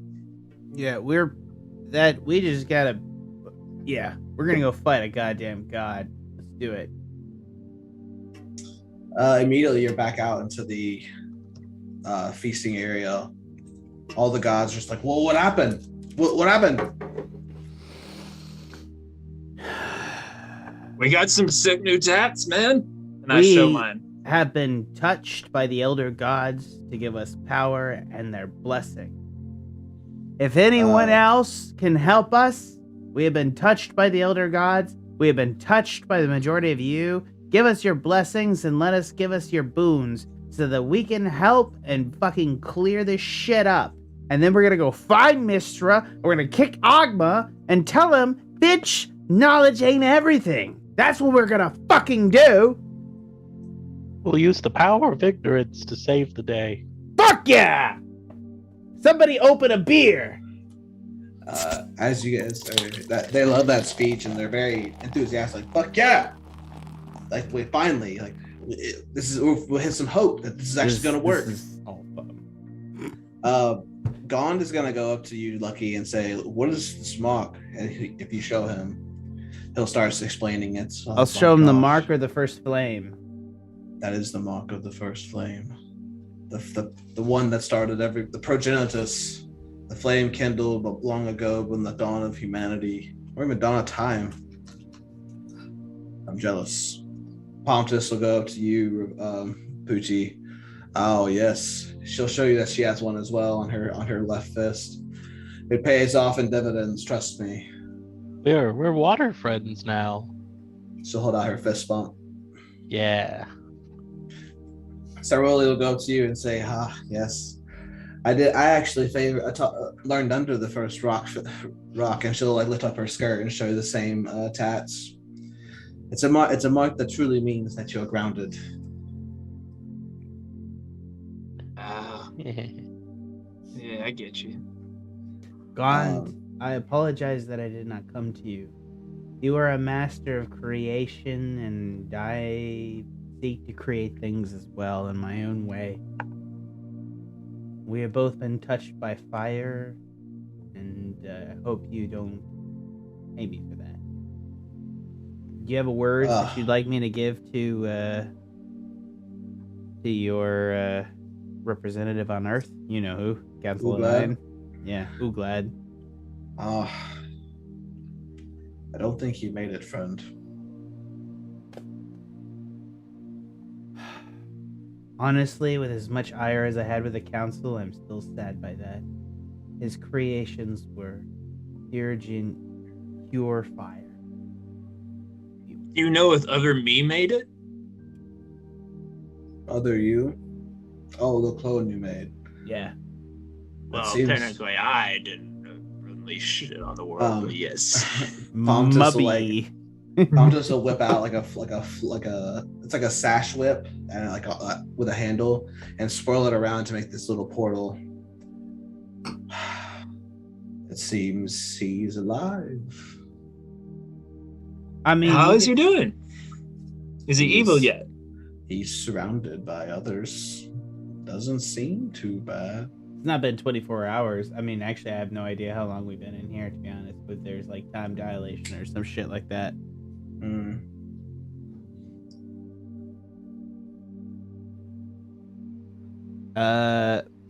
Remember, Rabab, all you have to say is Barab, and he's gone. Sorry, Babar.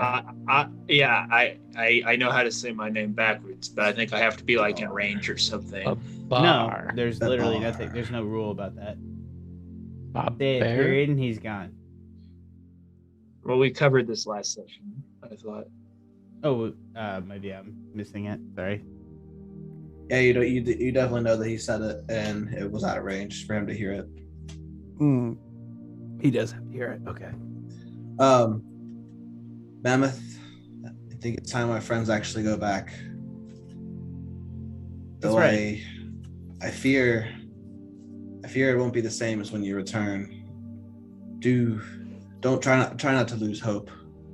It'll be quite shocking. Honestly, you're like better than any like Christian tradition god. You guys like showed up and gave us boons, like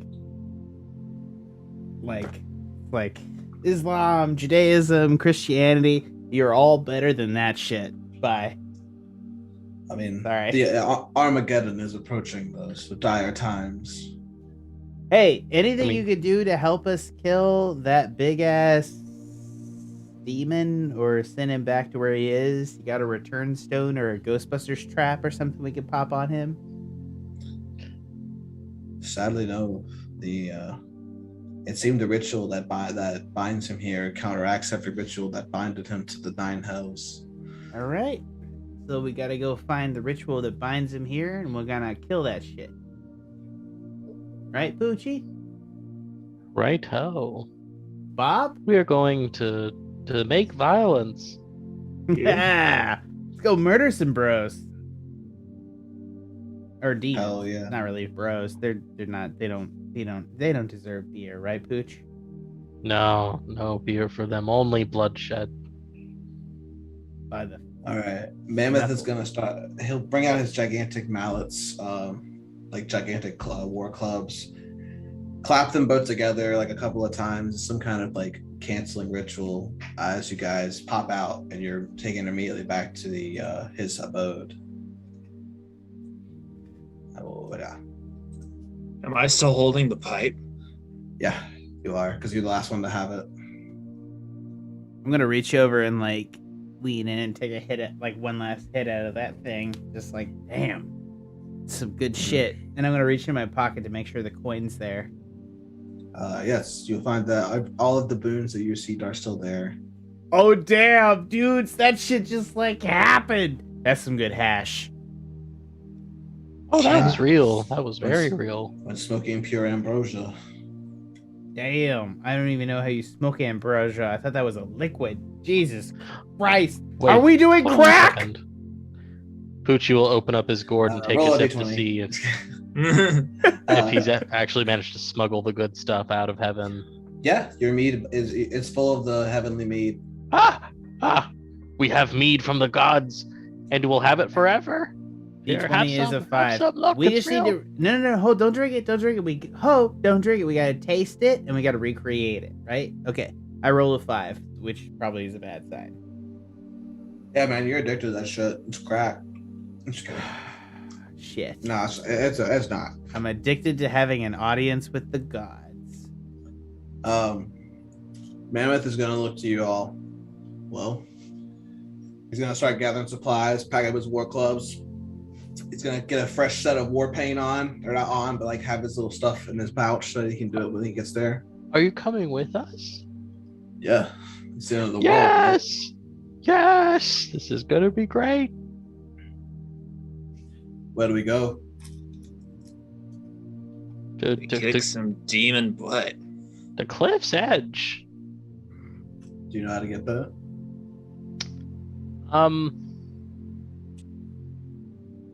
Well, okay, so the mountain where the Death and Mountains Dew monasteries are, if you go take the roads leading southwest from it, that's where the crag is in my mind. Don't know if that helps. Hold up. We gotta get back there. We reincarnated. Where's Savipis? And Oh yeah, what happened to Willow Savipis Trickboard. and We didn't yeah, get weren't we anything. carrying them or something? We were, but you have a reincarnate spell, so you could probably save one of them. You were. You're gonna see that emerging from the cave opposite side of this dragon skeleton will be Savipis and Lordian perks, fully restored. Oh, hey. Hey guys, come on over. Poochi will wave and say, "You look so much more like human beings now." You gotta hit this crack. It will literally set you right. They're kind of a lot. They're not that tall. They'll walk over and just be like, "What happened? Wait, where are we on this mountaintop?"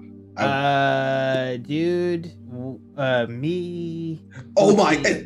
He's like, Ian is terrified because that's Mammoth. No, Mammoth, don't kill them. They're idiots. Don't kill them. They're literally not worth it. Mammoth, you good?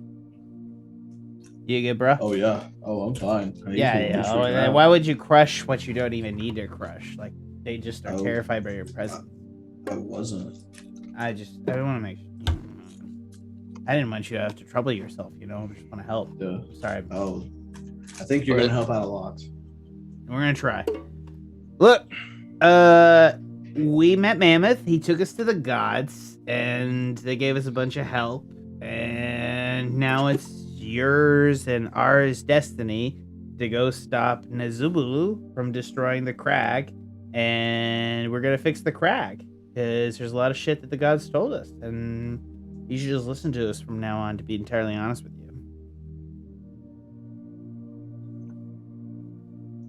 Like, they're still kind of like looking at Mammoth.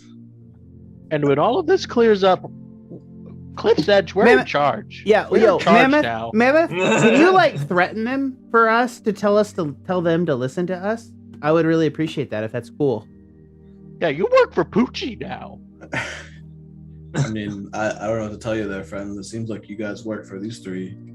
And Stevens and Ian's like, "What the fuck is this? Like, we're working together. Like, there's no leader." I'm happy to work now. together, but you were silent for a minute. I was worried about you, dude. I literally had tea with Tempest. Jesus Christ, what do you want from me? Jesus Christ. Ian's gonna straighten himself out. That would explain the monster next to us. This will explain everything. He's Drink not this. a monster. He's a minotaur. Don't be racist. And Poochi will You're hand a the diplomat. two of them his... You're a diplomat. Savipis will do it. He'll drink it, but holy shit. And Yeah, then- see where we've been, right? See where we've been? We've what been the in, fuck is this? we've been in heaven. Literally, that's the drink of heaven, dudes. We've been in hell too. We literally made a deal to turn you out of flesh monsters. You have us to thank for that. I'm just saying. What? What do you mean flesh monsters? You got reincarnated into I have no mouth, but I must scream monsters, and we fixed that because You were big lumps of flesh. It looked like you were in This is constant bad. suffering. I got turned into a blueberry. It was bad. I was an elf. It was strange, but I could control water. I can't anymore, but I can swim really fast now. Did you want to Ian's stay gonna- an elf? I should have asked, Pooch. I'm so sorry. No. I like my gourd. He'll say as he pats his stomach. I feel like Ian's- human fists are harder than elf fists. They're just more delicate. You know what I mean? I'm bigger boned as a human, and that means something. yeah. It's all right. What are we talking about? What happened to Cliff's Edge? Ian's gonna perk up. Probably it's fucked, but we're gonna go save it. You guys ready? And Savipis is like, hell yeah, dude. Yeah, and Poochi sees that the drink has clearly gotten Savipis to understand, so he'll offer it to Willow Trickford next. And say, all will become clear. Just sip. Ian will take it. He'll take a little handkerchief and wipe the top of it off. Oh, bro! And then This is part of the ceremony. and then he'll do like little sips. Oh my god. Oh Oh yeah. goodness. The spit adds flavor, you motherfucker. I've never had this before. I've had the most elegant wines of the Miracle Kingdom, of the Friel Kingdom. Look, bud. Yeah, I smuggled it out of heaven. We have it. If we put it in the gourd, we could make barrels of it. We smoked crack and we went to heaven. That's what happened. And somehow we ended up with all this shit. Look, the gods have chosen us literally as champions to come help you guys. Like, I need you guys to get on board real quick here. We're all going to go back to Cliff's Edge and we're going to figure out how to deal with Nibblua because he's an asshole. Right. They're kind of inspired. All right, look at you. How do we do it? Who's got a teleportation spell? I do, but all my ideas just run really fast to where we want to go, which we can all do now. Yeah, I mean, we're going to be really fast and we're going to relieve these dudes of the dust. So if somebody has a teleportation spell, I can do a teleportation circle if we want. You can do that. I can, but the issue is the amount of time it takes. Mammoth's gonna say, I can run 70 feet. Oh, dude, Mammoth, are you coming with us? Are we broing down with Mammoth? Fuck yeah! Yeah, Poochi already confirmed. Oh, shit, let's just run, dudes! I run 75 feet! I'm faster than Mammoth! Let's just fucking run! Rabab, how fast are you? 45 feet now. How fast are you? 45 feet. Poochi, how fast are you? I also run a pace of 45 feet. Okay. Savipus, how fast are you? I'm rocking at about 50. Oh shit, you can keep up with us. It's Willow. Ian, it's Willow Trickford. Ian Hicks, what's up? I can only go about 30 feet, but 20 feet if I don't want to get my stuff dirty. Okay, so if you dash and we don't dash, no, we should dash. Do you have any teleportation spell or anything? I do not. Okay, hold on. Well, maybe we could make a sled for him or something, or someone we could carry him. And I could turn into a snow animal. Oh yeah, you could just become a horse, Rabab. Oh, horses would do that fierce mass. well in snow, but that's true. Maybe a big goat, big mountain goat, a dire goat. A dire wolf would probably be fine on snow. Her feet are made for that. Okay, Ian, do you know about a teleportation circle inside the context of Cliff's Edge? Yes, there were quite a few. If you can, though they're still standing though. If you could help me carve it, we can just teleport there. Really? Yeah. We don't have to run? No. We can just go. I don't understand. I'm gonna crack my 5th level spell. I'm lying. Actually, I took Synaptic Static. I didn't actually take Teleportation Circle. It's my bad. Ian's gonna perk up and say, well, I mean, they were inside Theria's tower in the main building, but that depends on if Willow's plan went through to blow up half the city. If he blew up half the city, then it won't be there. But if he didn't, it's possible it's there. I mean, It hasn't fallen already. You going to just try it? Go in flying. I don't have that spell. We can just run if you don't mind, Bob. I could just ride on top of you. That's totally I'm fine with that. Mammoth. Yeah, dude. He carries 2 clubs. Let's just run, and we're.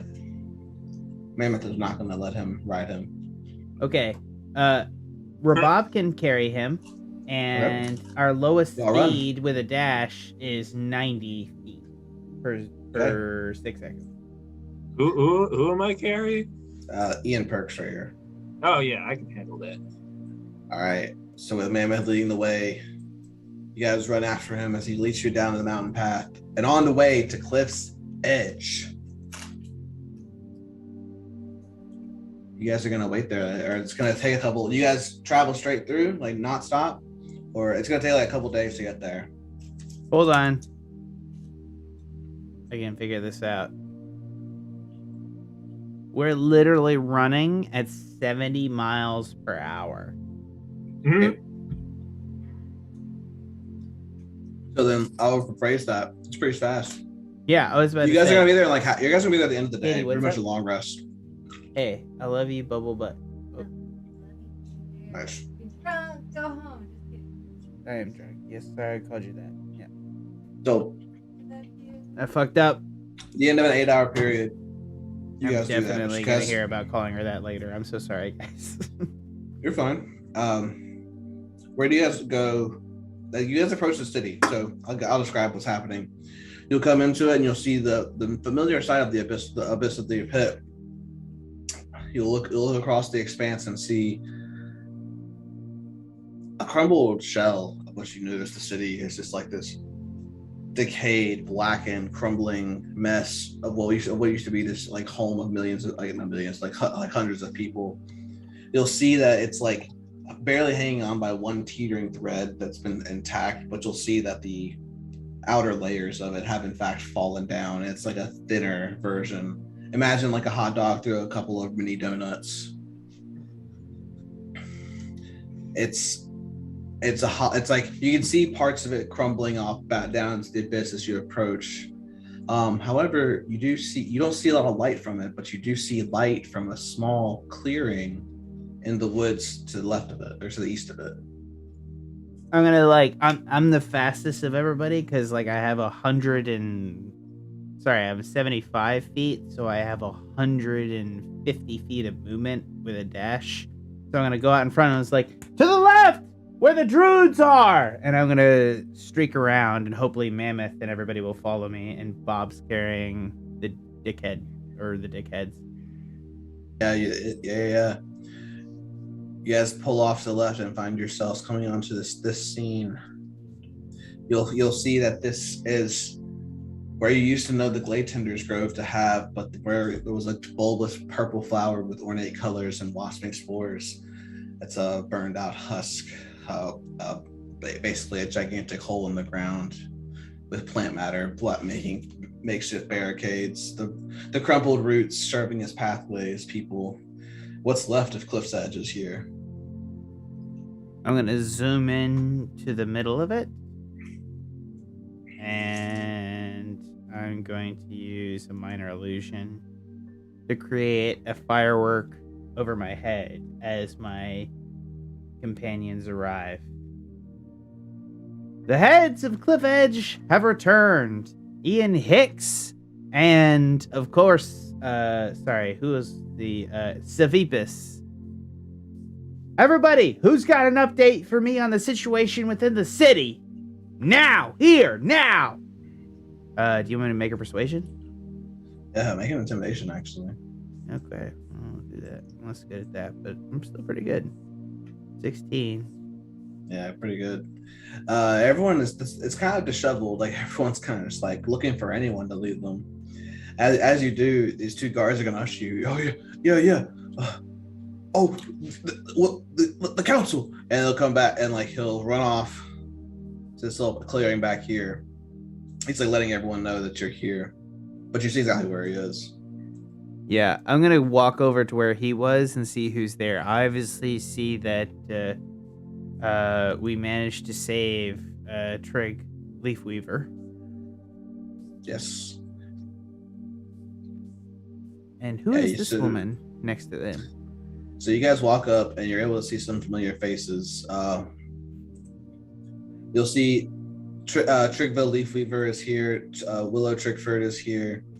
You'll see Velma Hesterforth has made herself as a council member here as well. To the left, you've never seen this man before. He seems rather skeevy though. And then rounding them all up is Vice, the name so good they named him twice. Really? Vice is here? It's more of a placeholder, boss, I swear. Look, I love you, man. We gotta be in this. I guess, Willow, what's happened? You dumped half the circle. Were you able to dump it? Yeah, I dumped half the circle. Too bad. Whatever, some ball of energy came through and then clouded the sky. By that point, they had already left, and then all I really did was just shovel down people's homes. They vanished in a black ball. Who knows where? Probably down into the pit. The creature Wait, that the went. demons left the city? Yeah, they left the city. It's Fraz Ubalu. He's a demon of deception. And the secret that we learned from the gods recently is that the pit is made by the magical god Mistra, and that she contains her secrets in there based on a deal with Ogma and a war of the gods. So, literally, the source of all magic is in the secret of the pit, and Fraz Ubalu is going down there to try to get it. What? Look, What the fuck? listen to me for 2 seconds here. A lot of shit is going down. Our homes have been destroyed. Our lives have been rendered asunder. Well, now it seems like you're just rubbing it in. I'm not. My life is upside down. But there is a demon monster trying to claim the source of all magic inside the Crag. If he does that, he will consume the life energy of the rest of the gods, and we will all die. There will not be a safe place in this world. Not this continent, not this world. Shit. Oh, wow. There is no option anymore but for us to go that way. To go into You the gotta fire. go into the pit and save the world. We gotta go to the fire. Make a persuasion check.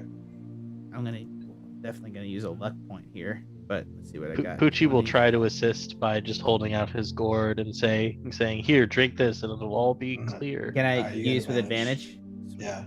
18, and I'm gonna luck point it too, because why the fuck not? Sure. 30. Hell yeah. With a 30, your story is ridiculous. They just, like, what? But then, like, everyone's, like, your serious tone with the mead being poured around. Savipis and Ian are not shying away. They've actually convinced them this is, well, what do you expect us to do? Like, no one's been able to go down into the pit for more than 100 meters. We had the elevator set up just to test that purpose. Look, we gotta do better. We gotta figure it out. We're gonna go over there and we're going to figure it out one step at a time, because we can't despair, we can't lose, we can't give up. We just have to do it. And whatever the cost is, the cost of this group of people, because it is what it is, because if we fail, everybody loses.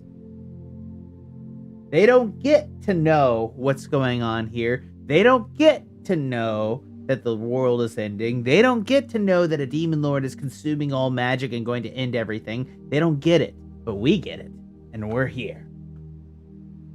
So we have a duty. Let's go over there. Figure this shit out. Okay. See, the five of them are moved to go like they're gonna make it towards the elevator at least. Alright.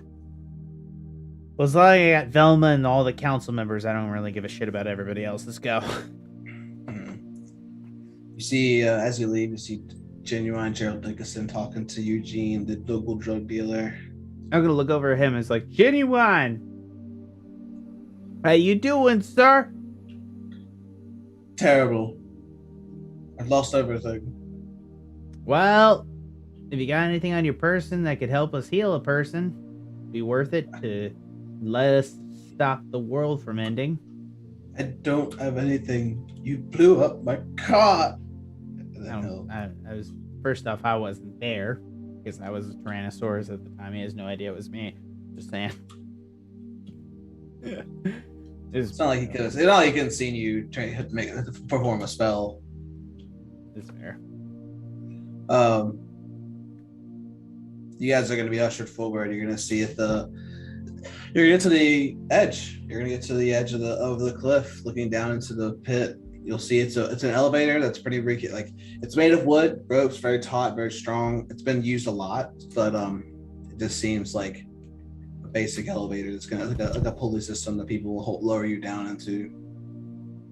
Okay. So basically, what happens is you get to 100 meters. If you cast spells, you lose control of your like that. A lot of like the more trained you are, you can make it a little further, but your spells go haywire. Okay. When you, I'm gonna look at anyways. Like, can anyone cast an anti-magic field?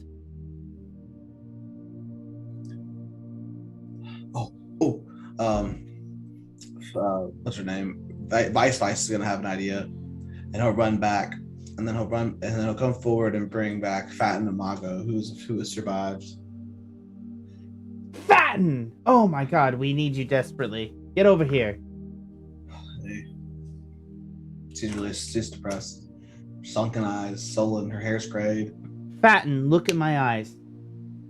What? Are you depressed because you lost your mistress? Yes, I lost Cytheria, the love of my life. I'm sorry. Really Make a deception check. What? That's fair. That's fair, actually. You are not sorry. I'm sorry that Fatten loved her. How about that? Make a deception check. 29. Nice. It's a crit. I know you cared for her deeply. Are you sure? Well, actually, the thing is, oh no, Look. we did. Fatten. What? Sorry, Yes, Poochi. If you want to yes. go, Poochi, go. Actually, I'm sorry, I cut you off. No, that's it. That's all he has to say. Poochi. Fatten. Look. She died by the thing down there. It used her to come here. It used her as a door and killed her in the process. What are you doing? Why are you walking away being depressed? The object of your vengeance is in the Crag. Come on. Did you love her? Or are you just moping for yourself? So get a bit bolstered, kind of the tough love approach. That's the What do you hardcore tough want? love. What I do you want? need you to cast an anti-magic field so that we can try to depress the magical effects of the Crag as we descend lower to try to deal with Franz Is it- Urbulu. Okay. So we have the necessary ingredients. It'll take a minute to compile it all together. They're kind of in ruins. She'll come back about like 30 minutes later with prepares the spell. How long does the spell last? It lasts an hour, I think. Okay. Anti-magic field shit, I think.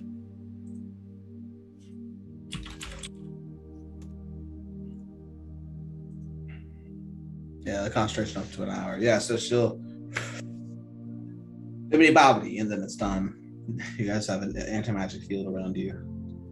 Alright, gents. There's a high likelihood that Fatten gets hit, and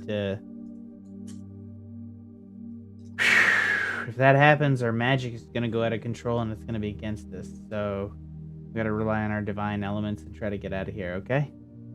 And I'm going to flip my coin. Do it. Roll a d6. The higher the number, like a 4 through 6 is the good part. The 1 through 3 is the bad. 1. It's bad. I look at the coin and I'm like, yeah, that tracks. Put it in my pocket. Nice.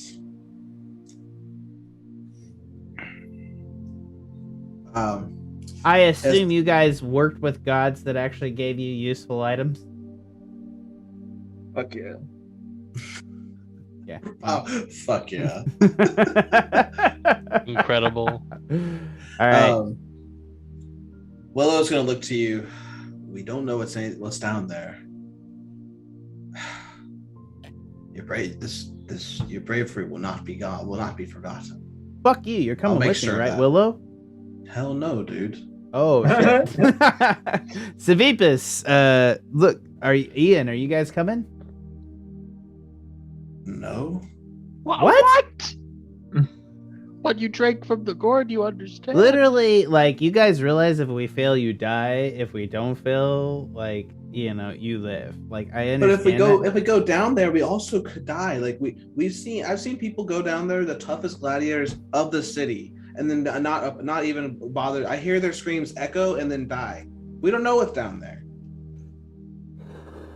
Oh, man. Damn, Bucky, you should be the god of guilt. That's all you do is just guilt people to do what you want. Sleepus will get his sword out. Jesus. Tomorrow I'm gonna look up at you as like, anything, seriously, when I die, gotta guilt. I'm good for it. Anything to get this fucking sigh to stop. God. I'm just saying, guys. Like, we fail, you die. You go down with us. You die. No. We It's heard all you the the same eighth thing. time. We heard you the eighth time, Lucky. Did you not drink from this gourd? Everything is going to be fine. No, Poochi, we drank from the gourd. You yes, drank from the bowling. gourd and then didn't go down the Oh, you guys are the worst. And I'm gonna like Shut do the minor hell up. illusion. No, Council. no, I'm gonna now like they're mad. minor Now they're mad. illusion. Shut A the hell up, giant Lucky. sign that says Council of Failures. That the gods are with us and you spurred it. It's just amazing, guys. Like, I don't even know what the fuck to tell you. Do we have to do everything in this city? Are you good for nothing? I'm gonna stop. I'm gonna be like, look, I'm sorry. We needed the help and I had to pressure you. I apologize. You're not gonna come, you're not gonna come. And I Does get 28 it. hit you? Wait, he Lucky? hit me? He tried to attack me? With Yeah, what? With a punch. Oh shit, yeah, it hit me. All right, great. Roll damage. 2 damage. Shut the hell up, man. You have no idea how hard we worked to get here, or even what we had to do to get here. You come in here with your opinions, nothing about change. We're gonna go. Jesus. He doesn't exist in this world. The gods. Mammoth's gonna be like, damn, he told you, man. I'm gonna look at it like I'm gonna wipe shit off my lip and be like, I mean, there's like no reason for us to start a fight with him. Mammoth's gonna say, friend, I think you're the instigator here. You don't I think I saw an illusion earlier. Mammoth, you don't think that's cowardice? You don't think you don't think they're walking away? They're choosing to be dead by something else? Like they don't even know. I've fought many battles, and the great ones are the ones that you get to choose. And if you could choose to not fight, it's probably the better option usually. All right, Mammoth. That's what you think. I'm gonna turn around and I'm gonna walk up to Ian and I'm gonna grab the back of his cloak and I'm gonna be like, "Hey, yes, I'm sorry. I'm mad, and things are going to shit, and I'm sorry." They'll brush you off. It's fine. We don't have to like each other to do our jobs. When we come back, you work for us, right? Stop. You don't have any right No. to be in governance Poochi, after Poochi. this. Hey, Ian, I want you to know that all three of us like you. Sleep is gonna be like, what the fuck? It's like, fuck off. Fuck off. All right. Fuck off. Anyone else you Fuck want to bring off. with you? No, I'm just joking. I love you. Is there anyone else you want to bring with you? I'm gonna walk over to I am gonna like go over to what's her name? Fuck! Sorry, I'm dying this episode on names. I'm gonna walk over to Which one? This one? no, her name. What's her name? Not she's next to Genuine Daryl. What's his name? She's the Eugene? No, Hesterforth. Yeah, Belma down here. Yeah, she'll come with you. You seriously gonna come with us? If you want me to. One good person and there's a lot of filth. What level bardcaster are you? Do you mind me asking? And what's the highest level spell you can cast? Oh, 4th. Okay. I need you to stay here, and I need you to look out for these people. Savipus is gonna chime in. Oh, she can stay here and look out for these people. Okay. Yeah, she's hot. You're a shithead. What do you want? She goes back. I'm gonna look at Savipus and I'll be like, dude, you're my bro. I thought you were cool as Savipus. No. Pooch. Why are we gonna leave on bad terms? Ian and Savipus are gonna look at each other and say, Poochi, we like you. I assume you hate me is what you're really saying. That's not what we said. I like Poochi too, guys. We can have a council of 9 when we get back. We can have a bogart our friendship. Like, get your own thing. We both like Poochi. For the record, I was friends with Poochi first, right, Poochi? Now you're trying too hard. I hate you both. I hate you both so much. Anyone else you guys like to bring? It looks like we're alone, guys. With hey, we got men on. Yeah, the three bros to accompany the 3 bros. You guys are gonna be lowered down. You'll see Willow look at Mammoth and go, "Holy cow!" And she'll like snort and say, "What did you say?" Nothing. But you'll see him work. I've never seen anyone be insulted as hard as that lady just insulted you. He'll work. You'll see the magic flowing as he's like gets his artisan tools out, but he'll make a whole extension platform to the elevator that can service Mammoth in a matter of seconds. Like, he's a master builder. I just imagine some Lego shit going on with Willow Trickford. Yeah, imagine like the Lego games where you just throw it up. Guys got the fucking Fortnite blueprints. You guys are gonna start lowering down. Do you guys have any last words you want to say to everyone?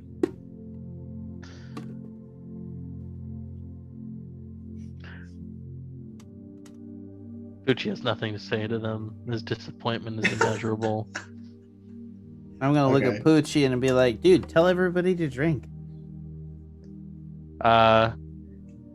He'll say, well, if you're going to blow off doing something responsible, you might as well all drink and have a good time. So do so. And when we come back, you work for us. You work for us. You work for us. New Poochi catchphrase. You work for us now. Anyone else? I'll toss some of my smelly herbs up into the air and create a gust of wind to carry him up there. And nice. Imagine like a Lion King with Rafiki moment. Mm-hmm. I'm gonna turn to everybody, and no one cares. I'm just kidding. I'm sorry. I mean, that's fair. Please. That's fair. Lucky has earned that resentment. I'm not gonna lie to you. No, please continue. I'm going to do a little bit of poetry, and I'm going to sing a little ballad as we descend into the deep. Literally, I get on the elevator descends, and I sing out to them as we go. Once more, unto the breach, dear friends, once more. Or close the wall up with our dead. And peace, there's nothing so becoming a man as modest stillness and humility. But lest the blast of war blows in our ears, the intimate the action of the tiger, stiffens the sinews, summon of the blood, disguise fair nature the hard favored rage, then lend the eye a terrible aspect. Let's pry thee portage of the head, like the base brass cannon, let the bow overwhelm it, as Tilfurlas doth a galled rock, O hanger the jutty he confounded base, swilled with a wild and wasteful wave, an ocean, now set the teeth, and stretch the nostril wide, hold hard the breath, and bend up every spirit to its full height. O watch your noble cliffhangers.